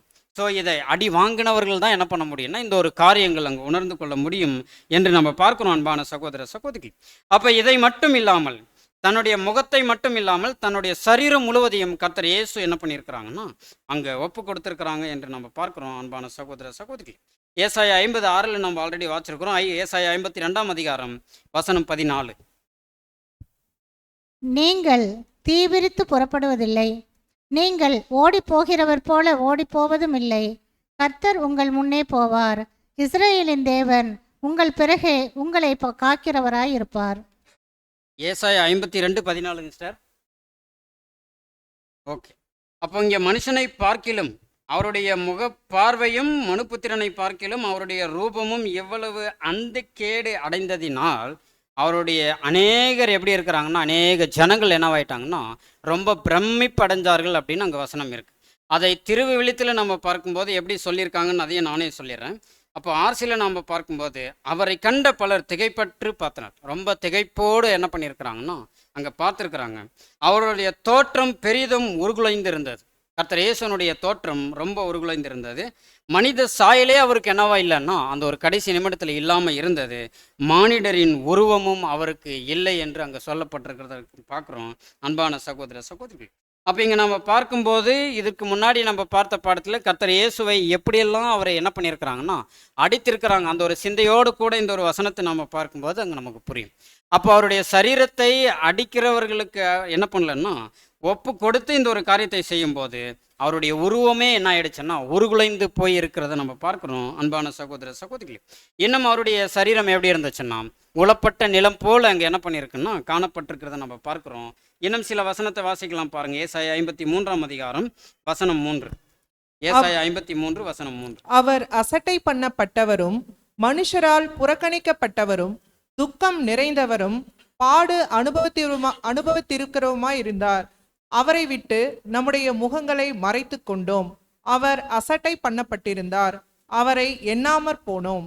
அப்போ நம்முடைய முகங்களை மறைத்து கொண்டோம், அவர் அசட்டை பண்ணப்பட்டிருந்தார், அவரை என்னவாயிட்டுமானோம் எண்ணாமற் போனோம் என்று நம்ம பார்க்குறோம். இது ஆசியில் நம்ம பார்க்கும்போது எப்படி அங்கே வசனம் சொல்லப்பட்டிருக்குன்னா காண்போர் தம் முகத்தை மூடிக்கொள்ளும் நிலையில் அவர் இருந்தார். அப்போது காணக்கூடிய நபர்கள் இப்போ கர்த்தர் இயேசு சிலுவையில் இருக்கிறாங்க அப்படின்னு நம்ம பார்த்துட்டோம்னா அவருடைய சரீரம் உருகுலைந்து போயிடுச்சு. இப்போ சிலுவையில் கர்த்தர் இயேசு இருக்கும்போது பார்க்கிறவர்கள் என்ன பண்ணியிருக்கிறாங்க அப்படின்னு பார்க்கும்போது அவர்களுடைய முகத்தை மூடிக்கொள்ளும் வண்ணமாக எப்படி இருந்துச்சான் கர்த்தர் இயேசுனுடைய சரீரம் அவ்வாறாக அங்கே காணப்பட்டுச்சு. இப்போ உதாரணத்துக்கு ஒரு ஆக்சிடென்ட்டே நடக்குதுன்னா ரத்தத்தை பிடிக்காதவர்கள் என்ன பண்ணிடுவாங்கன்னா முகத்தை மூடிட்டு என்ன பண்ணிடுவாங்க அந்த இடத்தை விட்டு கடந்து போவாங்க. இப்போ கர்த்தர் இயேசு தன்னுடைய சரீரம் முழுவதும் மிலாறுகளினாலும் என்ன பண்ணியிருக்கிறாங்கன்னா அடிச்சிருக்கிறாங்க. அப்போ வாரினாலும் மிலாறுகளினாலும் அடிக்கும்போது தன்னுடைய சரீரம் முழுவதும் பிற்கப்பட்டு இருக்கு. இந்த தருணத்தில் கர்த்தர் இயேசு சிலுவையில் இருக்கும்போது அநேகர் அவ்வழியாக கடந்து போகும்போது என்ன பண்ணுறாங்கன்னா அவருடைய சரீரத்தை கூட பார்க்க முடியாத அளவுக்கு அவருடைய உருவம் என்ன பண்ணியிருக்குங்க சிலுவையில் இருக்கிறத பார்த்து தன்னுடைய முகத்தை மூடிக்கொள்ளக்கூடிய நபர்களாக அவர்கள் காணப்பட்டு கடந்து போனாங்க என்று நம்ம பார்க்குறோம். அன்பான சகோதர சகோதரிகளே, இதனை தொடர்ந்து நாம் இன்னும் சில வசனங்களை நாம் வாசிக்கலாம். யோவான் 19 அதிகாரம் வசனம் 3. யூதருடைய ராஜாவே வாழ்க என்று சொல்லி அவரை கையினால் அடித்தார்கள். அப்போ பார்த்தீங்களா எப்படியெல்லாம் அவர் அடிச்சிருக்கிறாங்க பாருங்க. அப்போ வெறுமனே பிலாத்துக்கிட்ட வந்துட்டு ஒரு பிரதான ஆசிரியருக்கு இப்படியா பதில் சொல்கிறதுன்னு போர் சேவகரியில் ஒருத்தர் அடிக்கிறாரு. யூதருடைய ராஜாவேன்னு சொல்லி என்ன பண்ணியிருக்கிறாங்க அடிச்சிருக்கிறாங்க. எப்படியெல்லாம் அடிக்கிறாங்க பாருங்க. அப்போ தன்னை ராஜான்னு சொன்னார், அதனால் இவர் என்ன பண்ணுறோன்னா அடிக்கிறேன்னு சொல்லிட்டு அந்த ஒரு காரியத்தை எங்கள் பதிவிடம் பட்டிருக்கிறத நம்ம பார்க்குறோம் அன்பான சகோதர சகோதரி. அப்போது அவரை கையினால் அடித்தார்கள் என்று இங்கே வசனம் இருக்கு இல்லைங்களா? அப்போ கையினால் என்ன பண்ணியிருக்கிறாங்கன்னா ஜனங்கள் அவர்கள் அடிச்சிருக்கிறாங்க. எந்த இடத்துல அடிச்சிருப்பாங்க? கன்னத்தில் தான் அடிச்சிருப்பாங்களா? வசனம் இருக்கா? அப்போ வசனம் எப்படி இருக்குன்னா, யூதருடைய ராஜாவே வாழ்க என்று சொல்லி அவரை கையினால் என்ன பண்ணியாங்க? அடித்திட்டாங்க. ஆனால் ஆர்சியில் நம்ம பார்க்கும்போது திருவிவிலியத்தில் அவரிடம் வந்து யூதரின் அரசே வாழ்க என்று சொல்லி அவருடைய கன்னத்தில் அறைந்தார்கள் என்று அங்கே வசனம் தெளிவாக அங்கே மொழியாக்கம் செய்யப்பட்டிருக்கிறத நம்ம பார்க்குறோம் அன்பானவர்கள். அப்போ இன்னும் அநேக காரியங்களை நாம் பார்க்கும்போது லூக்கா 22ஆம் அதிகாரம் வசனம் 64, அவருடைய கண்களை கட்டி அவருடைய முகத்தில் அறைந்து, உன்னை அடித்தவன் யார்? அதை ஞான திருஷ்டியினால் சொல் என்று அவரை கேட்டதுமன்றி. அப்போ இங்கே நம்ம பார்க்குறோம் கண்களை, அவருடைய கண்களை கட்டி அவருடைய முகத்தில் அறைந்து, உன்னை அடித்தவன் யார் என்று ஞான திருஷ்டியானால் சொல் அப்படின்னு அங்கே சொல்லியிருக்கிறத நம்ம பார்க்குறோம். அப்போ அவருடைய கண்களை எப்படி கட்டியிருப்பாங்க? ஒரு துணி வச்சு, இது என்ன ஓடி பிடிச்சி விளையாடுற விளையாட்டுங்களா? அந்த ஒரு கடுமையான ஒரு சூழலில் கர்த்தர் இயேசு அங்கே நிற்கும்போது அவருடைய கண்ணை ஜனங்கள் எப்படி அப்படியே அழகாக துணி வச்சு கட்டியிருப்பாங்களா? கட்டிட்டு அடிச்சிருப்பாங்களா? அப்போ எப்படி அங்கே சொல்லப்பட்டிருக்குன்னா, முகத்தை மூடி கண்களை கட்டி உன்னை அடித்தவன் யார் என்று அங்கே சொல்லப்பட்டிருக்கிறது நம்ம பார்க்குறது ஆர்சியில் இருக்குது. முகத்தை மூடி ஒரு துணி எடுத்து என்ன பண்ணியிருப்பாங்கன்னா அப்படி போட்டிருப்பாங்க. போட்டு இப்போ என்ன பண்ணியிருப்பாங்கன்னா அடிச்சிருப்பாங்க. மாறாக கண்ணை என்ன பண்ணியிருக்க மாட்டாங்கன்னா கட்டியிருக்கிறதுக்கு அங்கே வாய்ப்புகள் இல்லை அன்பு சகோதர சகோதரிகள். அப்போ பொறுமையாக அந்த ஜனங்கள் கர்த்தர் இயேசுவை அந்த மரணத்தில் ஏற்றுவதற்கு பொறுமையாக கர்த்தர் இயேசுவை என்ன பண்ணலைங்க? கையாளலை. ரொம்ப துரிதப்படுத்தினாங்க. கர்த்தர் இயேசுவை சிலுவையில் அறைவதற்கென்றே அவர்கள் துரிதப்படுத்தினதை நம்ம பார்க்குறோம். இந்த ஒரு தருணத்தில் கண்களை கட்ட அங்கே வாய்ப்பு இல்லை என்று நம்ம பார்க்குறோம் அன்பான சகோதர சகோதரி. அப்போ துணியை தலை மீது விரித்து என்ன பண்ணியிருக்கிறாங்கன்னா அடித்திருக்கிறார்கள் என்று நம்ம பார்க்குறோம் அன்பான சகோதர சகோதரி. அப்போது கர்த்தர் இயேசு இன்னும் நம்ம பார்க்கும்போது ரோமர் 15ஆம் அதிகாரம் வசனம் 3, கிறிஸ்துவும் தமக்கே பிரியமாய் நடவாமல் உம்மை நிந்திக்கிறவர்களுடைய நிந்தைகள் என்மேல் விழுந்தது என்று எழுதியிருக்கிறபடியே நடந்தார். அப்போ பார்த்தீங்களா, கிறிஸ்து தமக்கு பிரியமாய் நடவாமல் அந்த 3.5 வருட ஊழியத்தில் கர்த்தர் இயேசு தன்னுடைய பிரியத்திற்கென்று எங்கேயுமே அவர் என்ன பண்ணலை, நடக்கலைங்க. அது தேவனுடைய தெய்வீக சித்தத்திற்கென்று அவர் என்ன பண்ணியிருந்தார்னா நடந்திருந்தார். அப்போ அதுதான் நம்ம பார்க்குறோம். உம்மை நிந்திக்கிறவர்களுடைய நிந்தனைகள் அவர் யார் மேல் விழுந்ததுங்க? அப்போ நிந்தனைகள் என்மேல் விழுந்தது என்று ஏற்கனவே என்ன பண்ணியாச்சு, சொல்லப்பட்டாச்சு. அதன்படி இவர் என்ன பண்ணியிருக்கிறாருன்னா அந்த 3.5 வருட ஊழியங்கள் அங்கே கர்த்தர் இயேசு நடந்துட்ட விதத்தை நம்ம பார்க்குறோம் அன்பான சகோதர சகோதரி. ஆக இங்கே நம்ம பார்க்கும்போது நம்முடைய பலவீனங்களுக்காகவும் நம்முடைய அக்கிரமங்களுக்காகவும் நம்முடைய மீறுதலுக்களுக்காகவும் கர்த்தர் இயேசு இப்பேற்பட்டதான ஒரு பாடுகள் அவமானங்கள் மேற்கொண்டு இருக்கிறார் என்று நம்ம பார்க்குறோம் அன்பான சகோதர சகோதரி. அப்போ இது அவருடைய முகம் என்று நம்ம பார்க்கும்போது இன்னும் தலையின் மீது என்ன வைக்கிறாங்கன்னு சொல்லிட்டு பார்த்தோம்னா முள்முடி சூட்டி கோலால் என்ன பண்ணுறாங்க, அடித்து அந்த முள் என்ன பண்ணுறாங்கன்னா இறக்குறாங்க உள்ள. அதன் நிமித்தம் வெளியில் வரக்கூடிய வலி வேதனைகள் இரத்தங்கள் அந்த முள் என்ன பண்ணியிருக்குன்னா வெளியில் நீட்டிட்டு வந்து அதோடு கூட பகலில் 3 மணி வரைக்கும் என்ன பண்ணுறாருங்க சிலுவையில் அங்கே இருக்கிறார் அப்படின்னு பார்க்கும்போது அந்த பகல் முழுக்க நடந்து சிலுவையை சுமந்துட்டு வந்து 3 மணி நேரத்தில் 3 மணிக்கு அவர் என்ன பண்ணுறாருன்னா தன்னுடைய ஜீவனை விடுறார். அந்த ஒரு தருணம் வரைக்கும் அந்த வலி வேதனை எப்படி இருக்கும், அது ரொம்ப ஒரு வேதனை மிகுந்த ஒரு தருணமாக இருக்கும் என்று நம்ம பார்க்குறோம் அன்பான சகோதர சகோதரி. அப்போ அதில் நம்ம பார்க்கும்போது அவர் கடந்து வரும்போது காற்று என்ன பண்ணியிருக்கும், அடிச்சிருக்கும். வெயில் அதிகமாக இருந்திருக்கும். காற்றடிக்கும் போது புழுதி என்ன பண்ணியிருக்கோம்னா பறந்து வந்து அந்த புண்கள் மேலே என்ன இருக்குங்க விழுந்திருக்கும். அந்த ரத்தம் என்ன பண்ணியிருக்குங்க, வெயில் அதிகமாக அதிகமாக ரத்தம் என்ன பண்ணியிருக்கும், உடம்பில் இருக்கக்கூடிய ரத்தங்கள் காய்ந்திருக்கும். அதை அப்படியே என்ன பண்ணுங்க பிடிச்சி ஒடுக்கி இழுக்கிற மாதிரி என்னன்னா ஒரு வலி வேதனை மிகுந்த ஒரு சூழலில் கர்த்தர் இயேசு அங்கே காணப்பட்டதை நம்ம பார்க்குறோம் அன்பு சகோதர சகோதரி. அப்போ இந்த கர்த்தர் இயேசுனுடைய சரீரத்தை குறித்து நம்ம பார்க்கும்போது 1 பேதுரு 2ஆம் அதிகாரம் வசனம் 24 வாசிக்கலாம் பாருங்க. நாம் பாவங்களுக்கு செத்து நீதிக்கு பிழைத்திருக்கும்படிக்கு அவர்தாமே தமது சரீரத்திலே நம்முடைய பாவங்களை சிலுவையின் மேல் சுமந்தார். அப்போ நம்முடைய பாவங்களுக்கு யாரும் என்ன பண்ணலைங்க. ஸோ நம்மளுடைய பிளட் ரிலேஷன்ஸ் கூட என்ன பண்ணலைங்க, நம்முடைய பாவத்துக்கு யாரும் என்ன பண்ணலைன்னா துணை நிற்கல. ஆனால் நம்முடைய பாவங்களுக்காக கர்த்தர் இயேசு அவருடைய சரீரத்தில் என்ன பண்ணியிருக்கிறாங்கன்னா சுமந்திருக்கிறாங்க. நாம் வாயினால் பொய் பேசியிருக்கிறோம், அநேக சிந்தையினால் அநேக காரியங்கள் செஞ்சுருக்கிறோம். இந்த ஒரு காரியங்கள் எல்லாமே அவர் என்ன பண்ணியிருக்கிறாங்கன்னா, முன்னாளில் கர்த்தர் இயேசு நம்முடைய பாவங்களுக்காக தன்னுடைய சரீரத்தில் சுமந்தார் என்று நம்ம பார்க்குறோம். அன்பான சகோதர சகோதரிகள், அப்போ நம்முடைய பாவங்களுக்காக மீட்கும் பொருள் கர்த்தர் இயேசு என்ன பண்ணியிருக்காங்கன்னா, சரிநிகர் சமான விலையாக அங்கே கொடுக்கப்பட்டதை நம்ம பார்க்குறோம். அப்போ பாவங்களுடைய தண்டனை என்னவா இருந்துச்சு அப்படின்னு பார்க்கும்போது மரணம். அப்போ இந்த ஒரு மரணம் வரைக்கும் அங்கே கர்த்தர் இயேசு பிதாவாகிய தேவனுக்கு உண்மை நிமித்தமாக அங்கே காணப்பட்டுட்ட விதத்தை நம்ம பார்க்குறோம். அன்பான சகோதர சகோதரிகள், இதனைத் தொடர்ந்து அநேக காரியங்கள் அங்கே சொல்லப்பட்டிருக்கு. இன்னும் நம்ம பார்க்கும்போது அவர் தாமே தமது சரீரத்தில் நம்முடைய பாவங்களை சிலுவையின் மேல் என்ன பண்ணியிருக்காருன்னா சுமந்திருக்கிறார். அப்போ கர்த்தர் இயேசுவனுடைய மீது, அவருடைய சரீரத்தின் மீது, அவர் சிலுவையில் இருக்கும்போது நம்முடைய பாவங்கள் எல்லாம் அவர் மீது சுமரும்போது பிதாவாகிய தேவனே என்ன பண்ணலைங்க, அவரோடு கூட தொடர்பில் இல்லாமல் தொடர்பை துண்டித்த விதங்களை நம்ம பார்க்குறோம்.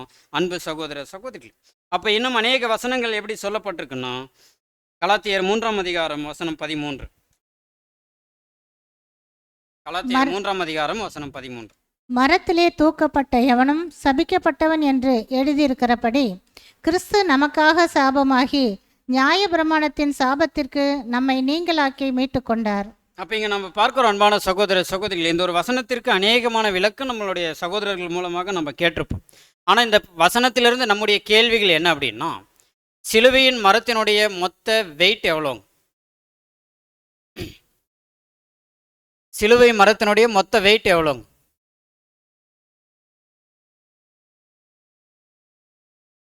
அப்ராக்சிமேட்டாக 100. நீங்கள் சிஸ்டர்? ஆனால் 300 பவுண்டு அப்படின்னு அங்கே சொல்லப்பட்டிருக்கு இல்லைங்களா? 300 பவுண்டு. 300 பவுண்டுன்னா எவ்வளோ வருதுங்க?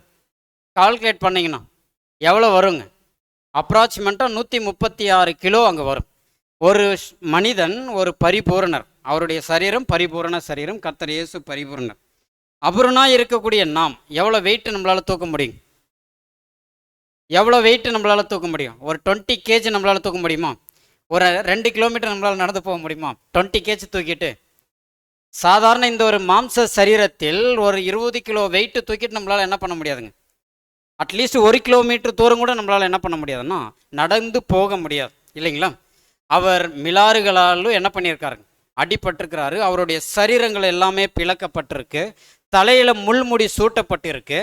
தன்னுடைய கன்னத்தில் என்ன பண்ணியிருக்கிறாங்கன்னா அரைஞ்சிருக்கிறாங்க. ரத்தங்கள் எல்லாமே போயிட்டுருக்கு. வெயில் அதிகமாயிட்டே இருக்குது. அதன் ரத்தங்கள் காயும் போது அதனுடைய வலி வேதனை இன்னும் அதிகமாகவே இருக்கும்.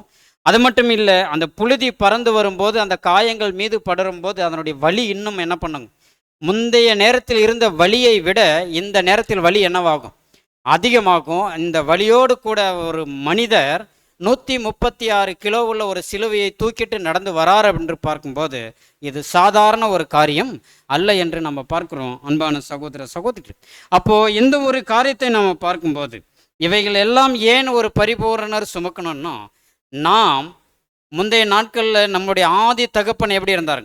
பரிபூரணராக இருந்தார். அவர் பரிபூரணத்தை இழந்தார்.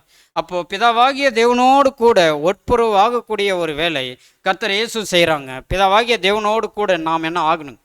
பிதாவாகிய தேவன் இருக்கிற வண்ணமாகவே நாம் அவரை தரிசிக்கணும்னா இந்த ஒரு சிலுவை மரத்தை என்ன பண்ண வேண்டியது இருக்கு? கர்த்தர் இயேசு சுமக்க வேண்டியது இருக்கு என்று நம்ம பார்க்கிறோம். அன்பான சகோதர சகோதரி, இன்னும் அந்த சிலுவை மரத்தை இன்னும் நம்ம பார்க்கும்போது ப்ளஸ் டைப்பில் இருக்கு இல்லைங்களா, அது 2க்கும் 2 வெயிட்டு அங்கே அப்ராக்சிமேட் அங்கே கால்குலேஷன் கொடுக்குறாங்க. என்னென்னா ஸ்ட்ரைட்டாக நிற்கக்கூடிய மரம் எவ்வளோ அடி சொல்கிறாங்கன்னா 15 அடி அங்கே சொல்கிறாங்க. கிராஸில் இருக்கக்கூடிய அந்த மரம் எவ்வளோன்னா 8 அடி அங்கே சொல்கிறதாங்க. இதுவும் அப்ராக்சிமேட் ஒரு கால்குலேஷன் கொடுக்குறத நம்ம பார்க்குறோம். அப்போ அன்பு சகோதர சகோதரிகளே, அப்போ இந்த ஒரு காரியங்கள் நம்ம பார்க்கும்போது கர்த்தர் இயேசு சிலுவையிலிருந்து இப்பேற்பட்டதான ஒரு சூழல், சிலுவை மரத்தை சுமந்து போயிட்டு அவர் சிலுவை சுமந்து போகிறதுனால அதிலிருந்து நமக்கு என்ன நன்மைகள் இருக்குது, நமக்கு என்னென்ன நன்மைகள் அதிலிருந்து இருக்குது என்று நம்ம இந்த ஒரு பாடத்தை பார்த்து நம்ம நிறைவுக்கு கொண்டு வரலாம். அன்பு சகோதர சகோதரிகளே, இதில் ஒரு 7 விதமான காரியங்கள் அங்கே சொல்லப்பட்டிருக்கு. அப்போ சிலுவை மரத்தினால், சிலுவையின் மூலம் 7 நன்மைகள் அங்கே இருக்குது என்று நம்ம பார்க்குறோம். அன்பான சகோதர சகோதரிகளே, என்னென்ன என்று நம்ம பார்க்கும்போது அதில் முதல் நம்ம பார்க்குறோம் சிலுவையின் 7 நன்மைகள். முதல்ல பாவ மன்னிப்பு. 2வது காரியம் நம்ம பார்க்கும்போது தேவனோடு கூட ஒட்புறவு ஆகுதல். 3வது காரியம் நம்ம பார்க்குறோம் பாவத்தின் வல்லமையிலிருந்து என்ன ஆகுதுங்க, ஒரு விடுதலை கிடைக்கிறத நம்ம பார்க்குறோம். 4வது காரியம் நம்ம பார்க்கும்போது குணப்படுதல். 5வது காரியம் எதிரிடமிருந்து ஒரு என்ன இருக்குதுன்னா ஒரு ஜெயம் நமக்கு பெறக்கூடிய ஒரு தருணம். அடுத்தது இறுதியாக நம்ம பார்க்கும்போது 6வது ஒரு காரியம் தேவனுடைய சமாதானத்தை நாம் பெற்றுக்கொள்ளப் போகிறோம். அடுத்தது ஜீவன், நித்தியமான ஒரு ஜீவன், கனம் மகிமை அழியாமைக்குள்ள பிரவேசிக்கணும்னா இந்த சிலுவை மரத்தோடு கூட நாம் என்ன பண்ணணுங்க? கடந்து போகணும். அதுதான் நம்மளுடைய பாடத்தை ஆரம்பிக்கும் போது கர்த்தர் இயேசு ஒருவன் என்னை பின்பற்றி வர விரும்பினால் என்னவோ எடுத்துகிட்டு வர சொல்லியிருக்காரு. விருப்பத்தோடு வரணும், ஆனால் அவர் சிலுவையை எடுத்துட்டு வரணும் என்று சொல்லியிருக்கிற காரியத்தை நம்ம பார்க்குறோம். அன்பான சகோதர சகோதரிகள், அப்போ இந்த ஒரு பாவ மன்னிப்பு என்பது ரொம்ப அவசியமாக இருக்குது இல்லைங்களா? அப்போ நாம் எல்லாருமே என்ன இல்லைன்னா பரிபூரணர்கள் அல்ல, பாவிகள் என்பதை நாம் முதல்ல நம்ம என்ன பண்ணணுங்க? ஒப்புக்கொள்ளணும்.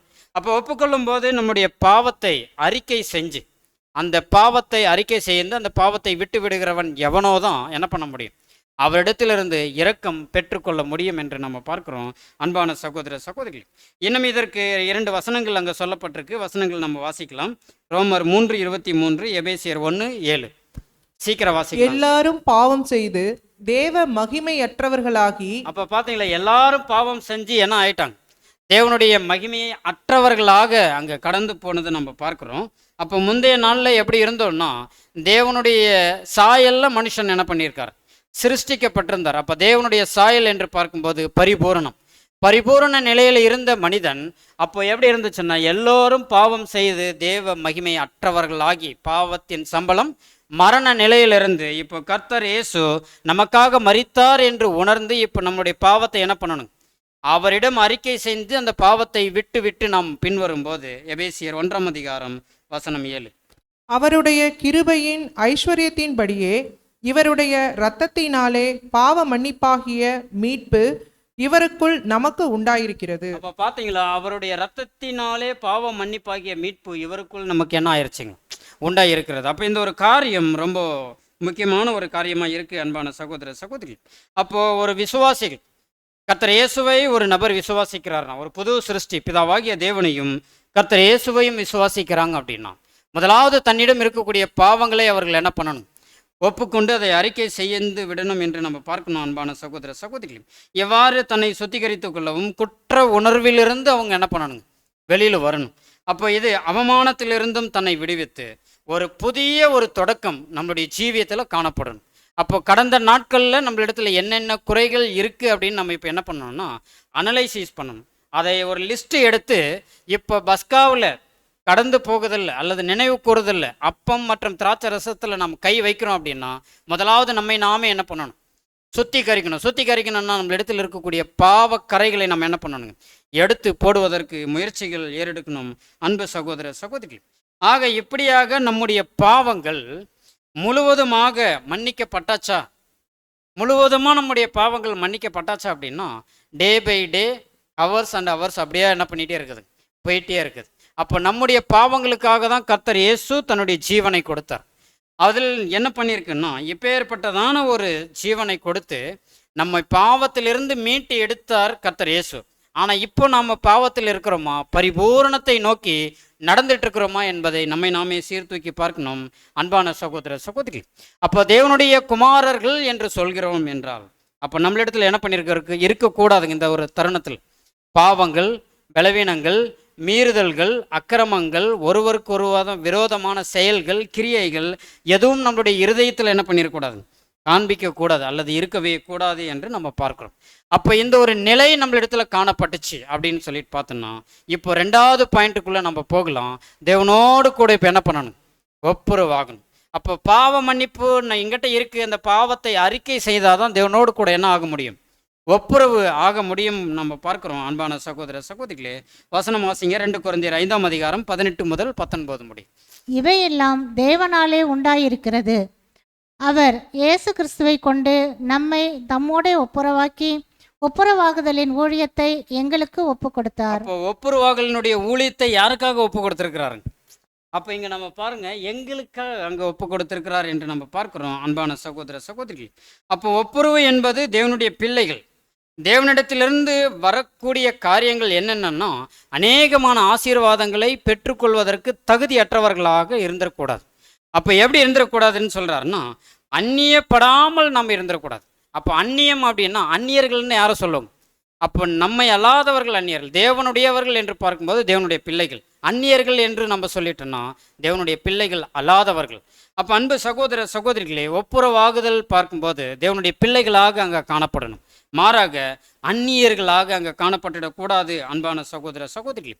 ஆக இவ்வாறு இந்த ஒரு வித்தியாசத்தை காண்பிக்கும் போது சகோதரர் எப்படி கொடுக்குறாருன்னா, அவருடைய குடும்பத்தில் ஒரு நபர் காணப்படுறாருன்னா, அல்லது ஒரு புது சிருஷ்டி காணப்படுறாருன்னா, அவர் தன்னிடத்தில் இருக்கக்கூடிய பாவங்கள் முதலாவது அறிக்கை செய்து, ரெண்டாவது தேவனோடு கூட அவர் என்ன ஆயிருப்பார்னா ஒப்புரவது ஆயிருப்பார் என்று அங்கே சொல்லியிருக்கிறத நம்ம பார்க்குறோம் அன்பான சகோதர சகோதரி.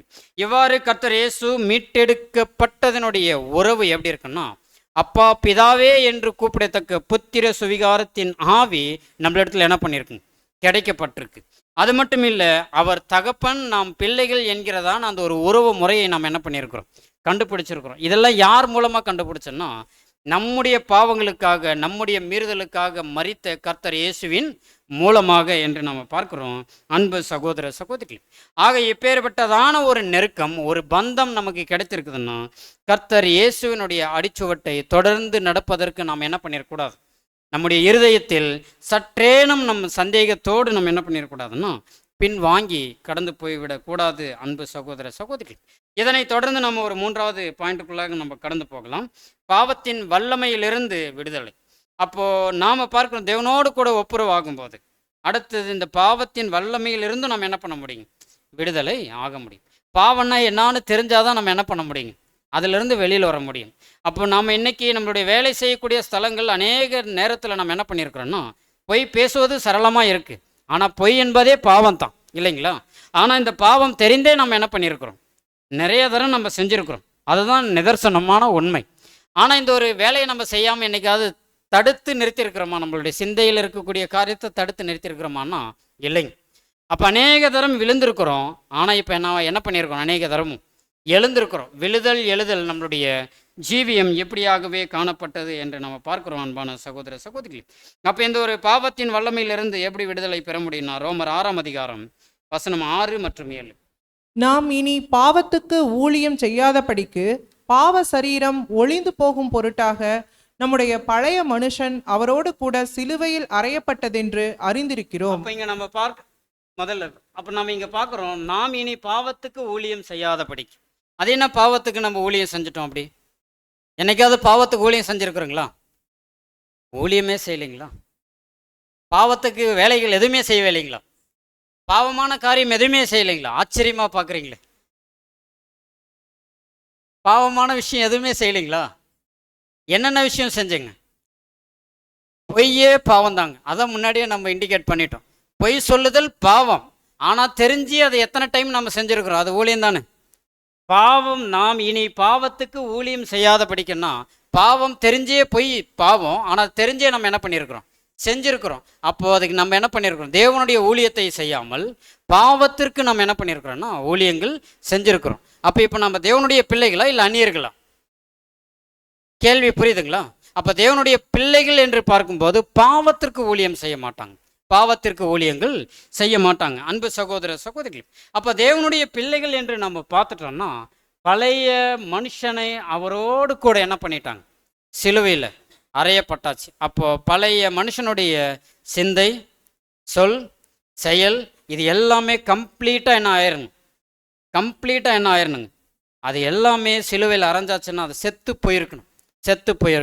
அது இன்னைக்கு எதெல்லாம் நம்மளுடைய ஜீவியத்தில் உயிரோடு இருக்குது அப்படின்னு நம்ம சொல்லி பார்த்தோம்னா, சில அசட்ஸு சேர்த்தத்தில், சில மாம்சீகமான சில காரியங்களை என்ன பண்ணுறது, அதிகமாக நாடுறதில்ல அல்லது அதையே என்ன பண்ணுறதுங்க, அதை இன்னும் அதிகமாக்கி கொள்வதில்லை.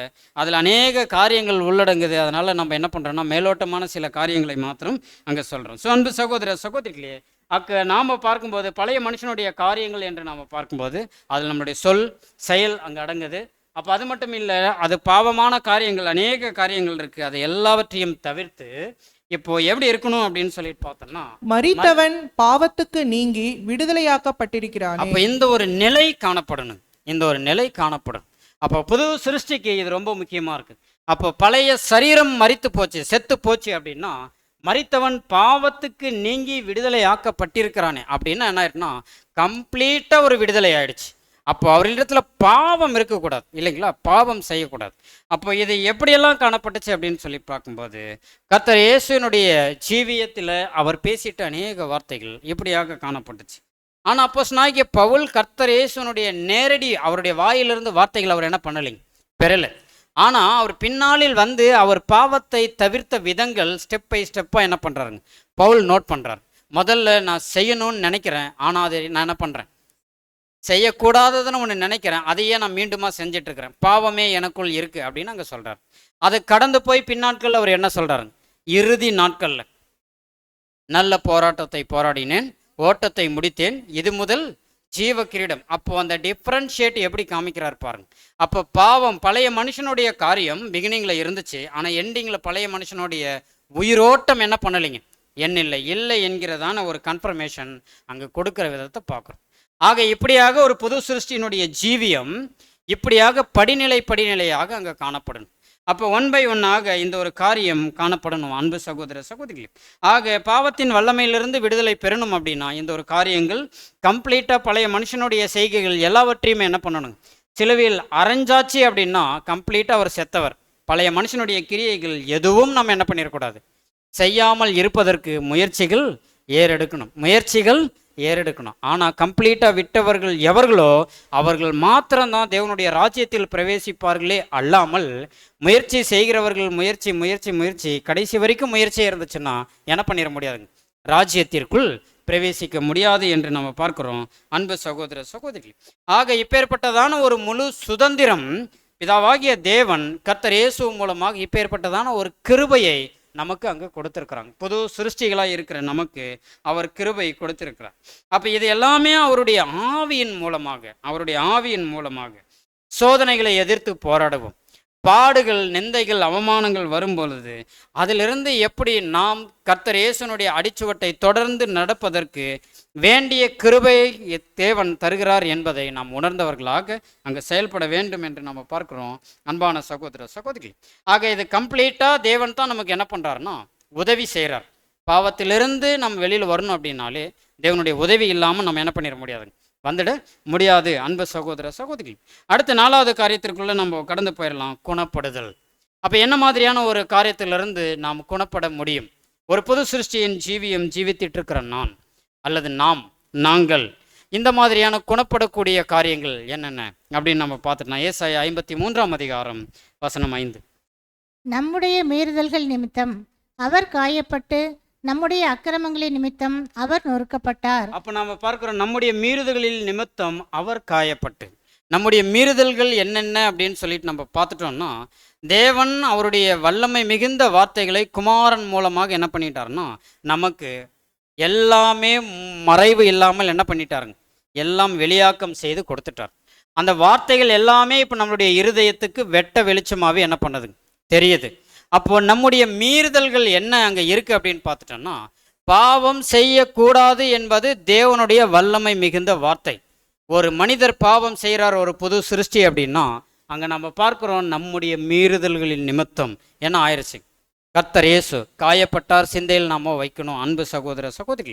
இது நம்ம பார்க்குறோம். அடுத்தது நம்ம பார்க்கும்போது நம்முடைய அக்கிரமங்களின் நிமித்தம் அவர் நொறுக்கப்பட்டார், நமக்கு சமாதானத்தை உண்டு பண்ணும் ஆக்கினை அவர் மேல் வந்தது, அவருடைய தழும்புகளால் நாம் குணமானோம். அப்போ நாம் குணப்படக்கூடிய காரியங்கள் எங்கிருந்து வருது அப்படின்னு சொல்லிட்டு பார்த்தோம்னா நம்முடைய மீறுதல்கள் என்னென்ன, நம்முடைய அக்கிரகமான செய்கைகள் என்னென்ன, பாவமான காரியங்கள் என்னென்ன, இதை நம்மளுடைய காரியத்தை நாம் லிஸ்ட் எடுத்து அதை என்ன பண்ணோம்னா அப்புறப்படுத்தணும். அதான் பழைய மனுஷனை சிலுவையில் இறந்தாச்சுன்னா முழுவதுமாக அவர் இறந்துட்டார். அவருடைய செய்கைகளை மீண்டும் நம்ம என்ன பண்ணிடக்கூடாது, புதுப்பிச்சிடக்கூடாது என்று நம்ம முன்னாடி பார்த்தது போல் அந்த ஒரு காரியம் செயல்படக்கூடாது. அதிலிருந்து தான் நம்ம என்ன பண்ணியிருக்கோம்னா குணப்பட்டிருக்கோம் என்று நம்ம பார்க்குறோம் அன்பு சகோதர சகோதரிகளே.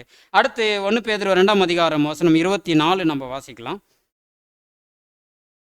நாம் பாவங்களுக்கு செத்து. அப்போ பார்த்தீங்களா இங்கே வசனம் எப்படி தெளிவாக சொல்லுதுன்னா நாம் பாவங்களுக்கு செத்து நீதிக்கு பிழைத்திருக்கும்படிக்கு வாசிங்க சிஸ்டர். அவர் தாமே தமது சரீரத்திலே நம்முடைய பாவங்களை சிலுவையின் மேல் சுமந்தார். அப்போ பார்த்தீங்களா நாம் பாவங்களுக்கு செத்துட்டோம், நீதிக்கு பிழைத்திருக்கும்படிக்கு அவர்தாமே தமது சரீரத்தில் நம்முடைய பாவங்களுக்காக என்ன பண்ணியிருக்கிறார், சிலுவையில்.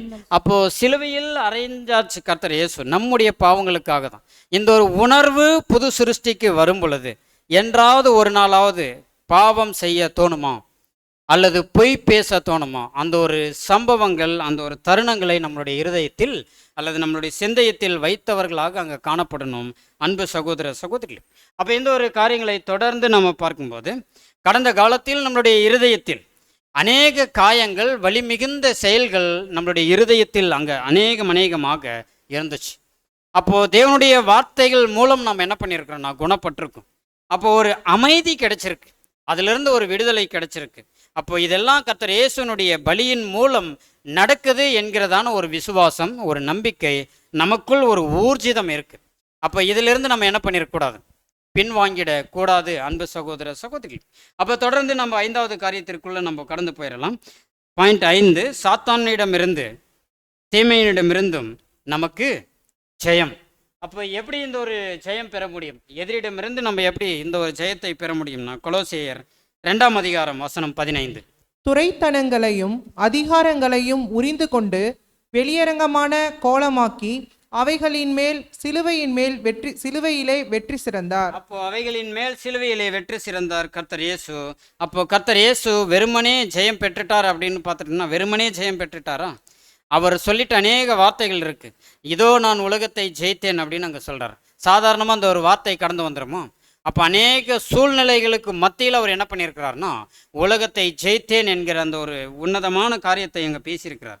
அப்போ அவரை பின்பற்றுகிற நாமும் என்ன பண்ண முடியும்னா, நான் உலகத்தை ஜெயித்தேன், சதா காலங்களிலும் நான் என்ன பண்ணுறேன், உங்களோடு கூட இருக்கிறேன், நீங்களும் என்ன பண்ண முடியும்னு ஒரு விட்னஸ் கொடுக்குறாருன்னா ஜெயம் பெற முடியும். ஸோ அன்பு சகோதர சகோதரிகளே, ஆக இவ்வாறு ஜெயம் பெறுகிறவர்கள் எவர்களோ அவர்கள் எப்படி இருக்கிறாங்கன்னு சொல்லிட்டு பார்த்தோம்னா கர்த்தர் இயேசுனுடைய அடிச்சுவட்டை தொடர்ந்து நடந்து அவருடைய மாதிரியை பின்பற்றி நடக்கிறவர்களாக அங்கே காணப்படுறாங்க அன்பு சகோதர சகோதரிகள். ஆக இங்கே நாம் பார்க்கும்போது நம்முடைய எதிரிக்கு இனி நாம் பயந்து வாழ வேண்டிய அவசியமோ அல்லது பயந்து ஜீவிக்க வேண்டிய அவசியமோ இல்லை என்று நம்ம பார்க்குறோம். அப்போ எதிரியினுடைய தந்திரங்கள் என்னென்ன அப்படின்னு நமக்கு தெரியும். அநேக வசனங்கள் அங்கே சொல்லப்பட்டிருக்கு. அவருடைய திட்டங்கள் என்ன, அவங்களுடைய நோக்கங்கள் என்ன என்பது நமக்கு அறிந்த விஷயங்கள் தான். ஆனால் அதை உணர்ந்து நாம் என்ன பண்ணிடக்கூடாதுன்னா நம்முடைய மாம்சம், உலகம், சாத்தான், சத்ருவை நாம் என்ன பண்ணணும், எதிர்க்கணும். இந்த எதிரிடமிருந்து நாம் எப்பேற்பட்டதான ஜெயம் பெற முடியும்னா தேவனுடைய வல்லமை மிகுந்த வார்த்தைகள், அவருடைய கர்த்தர் இயேசுனுடைய பாடு மரணங்கள், அந்த ஒரு தருணத்தில் இருக்கக்கூடிய நாம் இவைகள் எல்லாவற்றையும் நம் சிந்தையில் வைக்கும்போது இந்த ஒரு எப்பேற்பட்டதான ஒரு எதிரியாக இருந்துட்டாலும் எளிமையாக என்ன பண்ண முடியும், மேற்கொள்ள முடியும் என்று நம்ம பார்க்குறோம் அன்பு சகோதர சகோதரி. ஆக நம்ம பார்க்கும்போது இறுதியாக நம்ம வந்துடலாம் 6வது பாயிண்ட்டுக்கு, தேவ சமாதானம். தேவ சமாதானம் என்பது ஒரு எளிமையாக ஒரு புது சிருஷ்டிக்கு அங்கே கிடைக்கிற கூடிய ஒரு காரியம் அல்ல. அப்போ எளிமையான ஒரு காரியம் அல்ல அப்படின்னு சொல்லிட்டு பார்த்துட்டோம்னா என்ன மாதிரியான எளிமைன்னா, ஒரு பெயரளவான ஒரு புது சிருஷ்டி இருக்கிறாரு, உண்மையான புது சிருஷ்டி இருக்கிறார். இப்போ இதில் யாருக்கு தேவனுடைய சமாதானம் கிடைக்கும்? பெயரளவான புது சிருஷ்டி கிடைக்குங்களா, உண்மையான புது சிருஷ்டி கிடைக்குமா அப்படின்னா உண்மை புது சிருஷ்டிக்கு மாத்திரமே கிடைக்கும். ஆக இப்போ தேவ சமாதானம் எல்லாருக்கும் உரியது என்று நாம் என்ன பண்ணிடக்கூடாது, எண்ணிடக்கூடாது. அப்போ அந்த சமாதானத்தை பெற்றுக்கொள்ளணும்னா நாம் நம்மை எப்படின்னா தகுதிப்படுத்தி கொள்ள வேண்டும் அன்பு சகோதர சகோதரிகள். அப்போ ரோமர் 5ஆம் அதிகாரம் வசனம் 1 நம்ம வாசிக்கலாம் பாருங்க. இவ்விதமாக நாம் விசுவாசத்தினாலே நீதிமான்கள் ஆக்கப்பட்டிருக்கிறபடியால் நம்முடைய கர்த்தராகிய இயேசு கிறிஸ்து மூலமாய் தேவனிடத்தில் சமாதானம் பெற்றிருக்கிறோம். அப்போ நாம் வெறுமனே நம் நீதிமான்கள் என்று சொல்லப்படலை. நம்முடைய விசுவாசத்தின் நிமித்தம் தான் நம்ம என்ன பண்ணப்படுறோம்னா நீதிமான் என்று அழைக்கப்படுறோம். ஆபிரகாம் எப்படி அழைக்கப்பட்டார்னா விசுவாசத்தின் நிமித்தமாக தான் அந்த ஒரு ஸ்தானத்தை பெற்றுக்கொண்டதை பார்க்கணும். பழைய ஏற்பாட்டில் அநேக காரியங்கள், அநேக நபர்கள் தேவன் மீது காணாமல் அவர்கள் செய்திட்ட விசுவாசம் அவ்வளோ இருக்குது என்று நம்ம பார்க்குறோம் அன்பு சகோதர சகோதரிகள். ஆக இப்பேற்பட்டதான ஒரு விசுவாசத்தின் நிமித்தம் நாம் நீதிமானாக்கப்பட்டிருக்கிறபடியால் நம்முடைய கர்த்தராகிய இயேசு கிறிஸ்து மூலமாய் தேவனிடத்தில் நாம் என்ன பண்ணியிருக்கிறோம்னா சமாதானம் அங்கே பெற்றிருக்கிறோம். அப்போ இந்த ஒரு சமாதானம் எப்பேற்பட்டதான சமாதானம்னா தேவனுடைய சமாதானம். பிலிப்பியர் 4ஆம் அதிகாரம் வசனம் 7. அப்பொழுது எல்லா புத்திக்கும் மேலான தேவ சமாதானம் உங்கள் இருதயங்களையும் உங்கள் சிந்தைகளையும் கிறிஸ்து இயேசுவுக்குள்ளாக காத்துக்கொள்ளும். அப்போ பார்த்தீங்களா அன்பு சகோதர சகோதரிகளே, அப்போ ஒவ்வொரு கூடுகையினுடைய இறுதியிலும் தேவனுடைய சமாதானம் என்ன பண்ணுறது சொல்லப்படுது, ஒரு சகோதரர் மூலமாக அங்கே சொல்லப்படுது. எத்தனை பேர் நம்ம சமாதானத்தோடு கூட நம்ம வீட்டுக்கு கடந்து போயிருக்கிறோம்? என்னைக்காவது கடந்து போயிருக்கிறோமா? அப்போது கடந்து போகலைன்னா நம்மளுடைய இருதயத்தில் என்ன இருக்குங்க? சஞ்சலம் இருக்குது, தவிப்பு இருக்குது, நிறைகள் அதிகம் இருப்பதை காட்டிலும் அநேகமான குறைகள் என்ன பண்ணுதுங்க? இருதயத்தில் அதிகமாக தேங்கி கொண்டு இருக்குது என்று நம்ம பார்க்குறோம் அன்பு சகோதர சகோதரி. ஆக எல்லா புத்திக்கும் மேலான தேவனுடைய சமாதானம் பெற்றுக்கொள்ளணும்னா தேவனுக்கு உண்மையுத்தமமாக அங்கே வாழ வேண்டும் என்று நம்ம பார்க்குறோம். அதான் வசனம் தெளிவாக சொல்லுது, கொஞ்சத்தில் உண்மையுள்ளவன் அநேகத்தின் மேலில் அவர் என்ன பண்ணுறாரு? அதிகாரியாக வைக்கக்கூடிய அந்த காரியத்தை நம்ம பார்க்குறோம் அன்பு சகோதர சகோதரிகள். அப்போ இந்த ஒரு தேவனுடைய சமாதானத்தை பெற்றுக்கொள்ளணும்னா கிடைத்த சத்தியத்தில் நம்முடைய விசுவாசம், நம்முடைய கிரியைகள் எந்த அளவுக்கு நம்ம உண்மைத்தன்மை காண்பிக்கக்கூடியவர்களாக இருக்கிறோம் என்பதை நம்மை நாமே சீர்தூக்கி பார்க்க வேண்டும். இறுதியாக நாம் 7வது பாயிண்ட்டுக்கு வந்துடலாம். நித்திய ஜீவன். வசனம் யோவான் 3ஆம் அதிகாரம் வசனம் 16. தேவன் தம்முடைய ஒரே பேரான குமாரனை விசுவாசிக்கிறவன் எவனோ அவன் கெட்டுப்போகாமல் நித்திய ஜீவனை அடையும்படிக்கு அவரை தந்தருளி இவ்வளவாய் உலகத்தில் அன்பு கூர்ந்தார். அப்போ பார்த்தீங்களா, இப்போ நாம் இந்த ஒரு காரியத்தை பார்க்கும்போது அந்த ஒரு ஜீவனுக்குள்ளே நம்ம கடந்து போகணும் அப்படின்னா தேவன் தம்முடைய ஒரே பேரான குமாரனை விசுவாசிக்கிறவன் எவனோ அவன் கெட்டு போகாமல் நித்திய ஜீவனை அடையும்படிக்கு அவரே தந்தருளி. கர்த்தர் இயேசு எனக்காக மரித்தார் என்பதை உணர்ந்து இப்போ நாம் என்ன பண்ணுறோம்னா ஜீவனுக்குள்ளே நம்ம கடந்து போகிறது. அடுத்து அவங்க என்ன பண்ணுறாங்க? நாம் மட்டும் இல்லை, நமக்கு அடுத்து ஒரு வாய்ப்பு என்ன பண்ணுதுங்க? உலக ஜனங்களுக்கும் இருக்குது என்கிறதான அந்த ஒரு காரியத்தை அங்கே முன்வைக்கிறத நம்ம பார்க்குறோம். எவ்வளவாய் உலகத்தில் என்ன பண்ணுறாங்க? அன்பு கூர்ந்தார். அப்போது இந்த ஒரு காரியம் நமக்கு மாத்திரம் இல்லை, பின் வரக்கூடிய சந்ததி யாருக்கும் என்ன இருக்குதுங்க? இந்த ஒரு வாய்ப்பு இருக்குது அன்பு சகோதர சகோதரிகள். அப்போ இந்த ஒரு நித்திய ஜீவனுக்குள்ளே கடந்து போகக்கூடிய காரியம், கன மகிமைக்குள் போகக்கூடியவர்கள் புது சிருஷ்டி வகுப்பார், தேவனுடைய உண்மையான பிள்ளைகள் 144,000 பேர் மாத்திரமே. அதற்கடுத்து நித்திய ஜீவனுக்குள் பிரவேசிக்கக்கூடிய ஜனங்கள் எத்தனை பேருன்னா அது திரளான ஜனங்கள், திரள் கூட்டம் என்று நம்ம பார்க்குறோம். அடுத்தது பூமியில் நித்திய ஜீவனை சுதந்திரிக்கக்கூடிய ஜனங்கள் எப்படி இருப்பாங்கன்னா மணலத்தனை போல ஜனங்கள் அங்கே காணப்படுவாங்க என்று நம்ம பார்க்குறோம் அன்பு சகோதர சகோதரி. அப்போ இதற்கெல்லாம் பேஸ் ஜீவன் பெற்றுக்கொள்ளணும் அப்படின்னா நம்ம என்ன பண்ணணும்? முதல்ல பிதாவாகிய தேவனுடைய தெய்வீகமான வார்த்தைகளையும் கர்த்தர் இயேசுனுடைய பாடு மரணத்தையும் நம்ம என்ன பண்ணணுங்க? அவருடைய ஈடுபலியும் விசுவாசிக்கணும். விசுவாசத்தின் மாத்திரமல்ல, அது நம்முடைய கிரியையில் என்ன பண்ணணுங்க? காண்பிக்கணும், வெளிப்பாடு செய்யணும். வெளிப்பாடு செய்யலை நான் விசுவாசிக்கிறேன்னு சொல்லிட்டேன்னா ஒரு கிறிஸ்டியன் அப்படின்னு சொல்லிட்டா பெயரளவான கிறிஸ்டியன்ஸ் எப்படி இருக்குன்னா உலகத்தாரை போல காணப்படுவாங்க. நாம் உண்மை கிறிஸ்தவர்கள் என்று நம்ம பார்த்துட்டோம்னா பெயரளவான கிறிஸ்டியன்ஸா இல்லை உண்மையான கிறிஸ்டியன்ஸா நாம என்ன பண்ணணும்?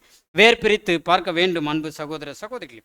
ஆக நம்முடைய நம்பிக்கை, நாம் பெற்றிருக்கக்கூடிய ஆறுதல்கள், நம்முடைய நோக்கம் எதை நோக்கி இருக்கிறது என்று நம்ம பார்க்கணும் அன்பான சகோதர சகோதரிகள். அப்போ எதில் வரைக்கும் இல்லை அப்படின்னா நம்முடைய உடன்படிக்கை தொடர்ந்து நம்முடைய மரணபரிய வந்தியம் அது காணப்படுது என்று நம்ம பார்க்குறோம் அன்பான சகோதர சகோதரிகள். மாறாக இங்கே தேவன் பரமகாரனுக்கு நம்மை வழிநடத்தக்கூடியதான ஒரு காரியம் இந்த சிலுவை மரத்திலிருந்து, சிலுவை மரத்தின் இதிலிருந்து நமக்கு பார்க்கும்போது அதில் நாம் காண்பிக்கக்கூடியதான நம்பிக்கை, அதில் காண்பிக்கக்கூடியதான அந்த உண்மைத்தன்மை, அதை நாம் வெளிப்படுத்தும் விதம் இவ்வாறு காணப்படும் போது நாம் என்ன பண்ண முடியும்னா ஜீவனுக்குள் பிரவேசிக்க முடியும் என்று நம்ம பார்க்குறோம் அன்பு சகோதர சகோதரி. ஆக இறுதியாக சில காரியங்களை நாம் பார்த்து இந்த ஒரு பாடத்தை நிறைவு செய்யலாம். கர்த்தர் இயேசு இன்னும் எவ்விதமாக அவமானத்திற்குள் கடந்து போனார் என்று. அன்பு சகோதர சகோதரி, கல்லர்கள் மத்தியில் கர்த்தர் இயேசு, கல்லர்கள் இருவரும் என்ன பண்ணிட்டாங்க? ரெண்டு பேர் என்ன பண்ணியிருக்கிறாங்கன்னா கல்லர்கள் சிலுவையில் அறையப்பட்டிருந்தாங்க. அவர்கள் எதனால் சிலுவையில் அறையப்பட்டு இருந்தாங்க? தவறு செஞ்சிருந்தாங்க, பாவம் செய்திருந்தாங்க. அதனால் அவர்கள் என்ன பண்ணியிருந்தாங்கன்னா சிலுவையில் அறையப்பட்டாங்க. ஆனால் பரிபூரணர் பாவிகளுக்கு மத்தியில் எப்படி இருக்கிறாருன்னா சிலுவையில் தொங்கி கொண்டு இருக்கிறார். அது அவருக்கு ஏற்பட்டதான அடுத்த அவமானம் என்று நம்ம பார்க்கிறோம். அவமானம் உடன்படிக்கை தொடங்கி தன் ஜீவன் விடுகிற வரைக்கும் அவமானத்தை சந்திக்கிறவராகவே கர்த்தர் இயேசு காணப்பட்டார் என்று நம்ம பார்க்கிறோம் அன்பு சகோதர சகோதரி. அடுத்தது கர்த்தர் இயேசுவுக்கு இன்னும் அவமானம் எப்படி நேரிட்டதுன்னா நீ தேவனுடைய குமாரனே ஆனால் என்ன பண்ணுங்க, தாழ இறங்கி வா அப்படின்னு சொல்லும்போது இது எப்பேற்பட்டதான ஒரு அவமானம் என்று நம்ம பார்த்துட்டோம்னா அதுக்கு நாம் டீட்டெயில் பண்ண வேண்டிய அவசியமே இல்லை. ஸோ அன்பு சகோதர சகோதரிகளே, இதன் நிமித்தம் அவருக்கு நேரிட்ட அவமானம். அடுத்தது நாம் மாறுபாடான தவறான சிந்தையின் மூலமாக கர்த்தர் இயேசுவுக்கு என்ன வைக்கப்பட்டிருக்குன்னா, நம்மளுடைய தவறான சிந்தை, தவறான நோக்கம் நம்மளுடைய சிந்தையில் இருக்கிறதுனால அவருக்கு முள் கிரீடம் வைக்கப்பட்டுச்சு. அந்த முள் கிரீடம் வைக்கப்படுவதன் மூலமாக அங்கே என்ன ஆயிடுச்சு அப்படின்னு பார்க்கும்போது, நம்முடைய மீறுதல், நம்முடைய அக்கிரமங்கள் அங்கே நம்முடைய கண்முன் நிறுத்தும் போது அங்கே அவமானங்கள் சந்திக்கிறவராகவே அங்கே காணப்பட்டார். அடுத்தது நாம் பார்க்கும்போது, தன்னுடைய வஸ்திரத்தை அநேகர் மத்தியில் ஒன்று கூடி இருக்கிற ஜனங்களுக்கு மத்தியில் தன் வஸ்திரத்தை என்ன பண்ணிட்டாங்க, கழட்டிட்டாங்க. கழட்டிட்ட பின்னாடி அந்த வஸ்திரத்தின் மீது என்ன பண்ணுறாங்கன்னா சீட்டு போடுறாங்க, அது யாருக்கு என்று. அப்போ அங்கே ட்ரெஸ் இல்லாமல் அங்கே என்ன பண்ணுறாங்கன்னா, கர்த்தர் இயேசு நிற்கும் போது அவருக்கு நேரிட்ட ஒரு அவமானம், அது உச்சக்கட்டமான அவமானம். அன்பு சகோதர சகோதரிகள், அப்போ இந்த ஒரு அவமானத்தையும் அவர் என்ன பண்ணுறாருன்னா சகிக்கிறார். யாருக்காகும்? நமக்காக என்று நம்ம பார்க்கிறோம் அன்பு சகோதர சகோதரிகள். அப்போ இந்த ஒரு உச்சக்கட்ட அவமானத்தையும் சகித்து கர்த்தர் இயேசு தன் ஜீவனை விடும்போது, நம்மை மீட்டு எடுத்திருக்கிறார் என்கிற ஒரு உணர்வு நமக்கு வரும்போது, நாம் நம் அப்பம் மற்றும் திராட்சை ரசத்தில் நாம் பானம் பண்ணும்போது வருகிற நாட்களில் நம்ம என்ன பண்ண மாட்டோங்க, இடறி விழுவதற்கு வாய்ப்புகள் இல்லை என்று நம்ம பார்க்கிறோம் அன்பு சகோதர சகோதரிகள். அப்போ நம் உடன் இருக்கக்கூடிய அங்கங்களே நம்ம என்ன பண்ணுவாங்கன்னா மெருகேற்றக்கூடிய வேலைகளை செய்வாங்க. அதான் நம் முகத்தை நாம் முன்னாடி நம்ம சொன்னோம். அந்த முகம் என்று பார்க்கும்போது அழகு நிறைந்த ஒன்று. அதில் கண்ணிற்கு கனிவான பார்வை, வாயிற்கு அழகான தேனான வார்த்தைகள், பேசக்கூடிய வார்த்தைகள். ஆனால் நம் உடன் இருக்கக்கூடியவர்கள் எப்படி பேசுவாங்கன்னா, தேன் மிகுந்த வார்த்தைகள் வராது, தேல் போல கொட்டிக்கிட்டே இருப்பாங்க, தேல் போல கொட்டிக்கிட்டே இருப்பாங்க. அந்த தருணத்தில் கூட நம்ம என்ன பண்ணணும் அப்படின்னா, அங்கே சாந்தமும் அமைதியும் காக்கக்கூடிய நபர்களாக காணப்படும் போது நாம் எப்படி இருப்போம்னா, கர்த்தர் இயேசுனுடைய சாயலை அடைகிறவர்களாகவே அங்கே காணப்படுவோம் அன்பு சகோதர சகோதரிகள். அப்போ இந்த மகத்துவமுள்ள சத்தியத்தை 3.5 வருடம் தொடக்கத்தில் இருந்து இறுதி வரும் சொன்னதின் விளைவு அவருக்கு நேரிட்டது என அவமானம், பாடுகள், உபத்திரவங்கள், நிந்தைகள். இது நாம் பார்க்கிறோம் அன்பான சகோதர சகோதரிகள். இந்த 3.5 வருட ஊழியத்தில் அவமானங்கள் சந்தித்த கர்த்தர் இயேசு, பாடுகள் சந்தித்த கர்த்தர் இயேசு எங்கேயாவது தன்னுடைய சித்தத்தை செய்தாரா அப்படின்னு பார்த்தோம்னா எங்குமே செய்யலைங்க. தனக்கு பிரியமானது எதுவுமே அவர் செய்யலைங்க. அப்போ கெத்செமனே தோட்டத்தில் இருக்கும்போது கூட என் சித்தம் அல்ல உம்முடைய சித்தம் என்று தான் அங்கே சொன்னார். அப்போ அந்த இறுதி தருணத்தில் கூட இப்படியாக மறிக்கணுமா என்று சொல்லும்போது அங்கே கூட தன்னுடைய சித்தத்தை என்ன பண்ணலைங்க, பிதாவாகிய தேவனோடு கூட என்ன பண்ணலைங்க, முன் வைக்கலை. அப்போது அவருடைய தேவனுடைய தெய்வீக சித்தத்தையே அங்கே பார்க்குறோம் அன்பு சகோதர சகோதரி. ஆக எவ்வாறு தேவனுடைய தெய்வீக சித்தத்தை செய்யும்போது கர்த்தர் இயேசுவுக்கு அவமானங்கள், பாடுகள் நிறைந்தது. அப்போது இந்த ஒரு கர்த்தரை, இப்பேற்பட்ட ஒரு நபரை, இப்பேற்பட்டதான தெய்வீகமான ஒரு சரீரத்தை, அல்லது பாடுகள் அல்லது உபத்திரவங்களை நாம் எண்ணணும் அப்படின்னா எப்படி எண்ண முடியும்? எபிரேயர் 12ஆம் அதிகாரம் வசனம் 3. ஆகையால் நீங்கள் இளைப்புள்ளவர்களாய் உங்கள் ஆத்துமாக்களில் சோர்ந்து போகாதபடிக்கு தமக்கு விரோதமாய் பாவிகளால் செய்யப்பட்ட இவ்விதமான விபரீதங்களை சகித்த அவரையே நினைத்து கொள்ளுங்கள். அப்போ பார்த்தீங்களா, எவ்விதமான விபரீதங்களை சகித்த அவரையே என்ன பண்ணுங்க, நினைத்து கொள்ளுங்கள். இந்த ஒரு சிந்தை நாள்தோறும் நம்மளிடத்தில் காணப்படும் போது நாம் பாவம் மற்றும் மீறுதல்கள், அக்கிரமங்கள் அல்லது எந்த ஒரு சூழ்நிலையிலும் நாம் என்ன பண்ணிட மாட்டோம், இடறி விழாத இருப்பதற்கு தேவன் நமக்கு வேண்டிய கிருபை அவருடைய ஆவியின் வழிநடத்துதல் தந்து காத்து வழிநடத்துவாராக. பொறுமையோடு கேட்டு உங்கள் யாவரையும் தேவன் தாமே ஆசீர்வதித்து வழிநடத்துவாராக. ஆமென்.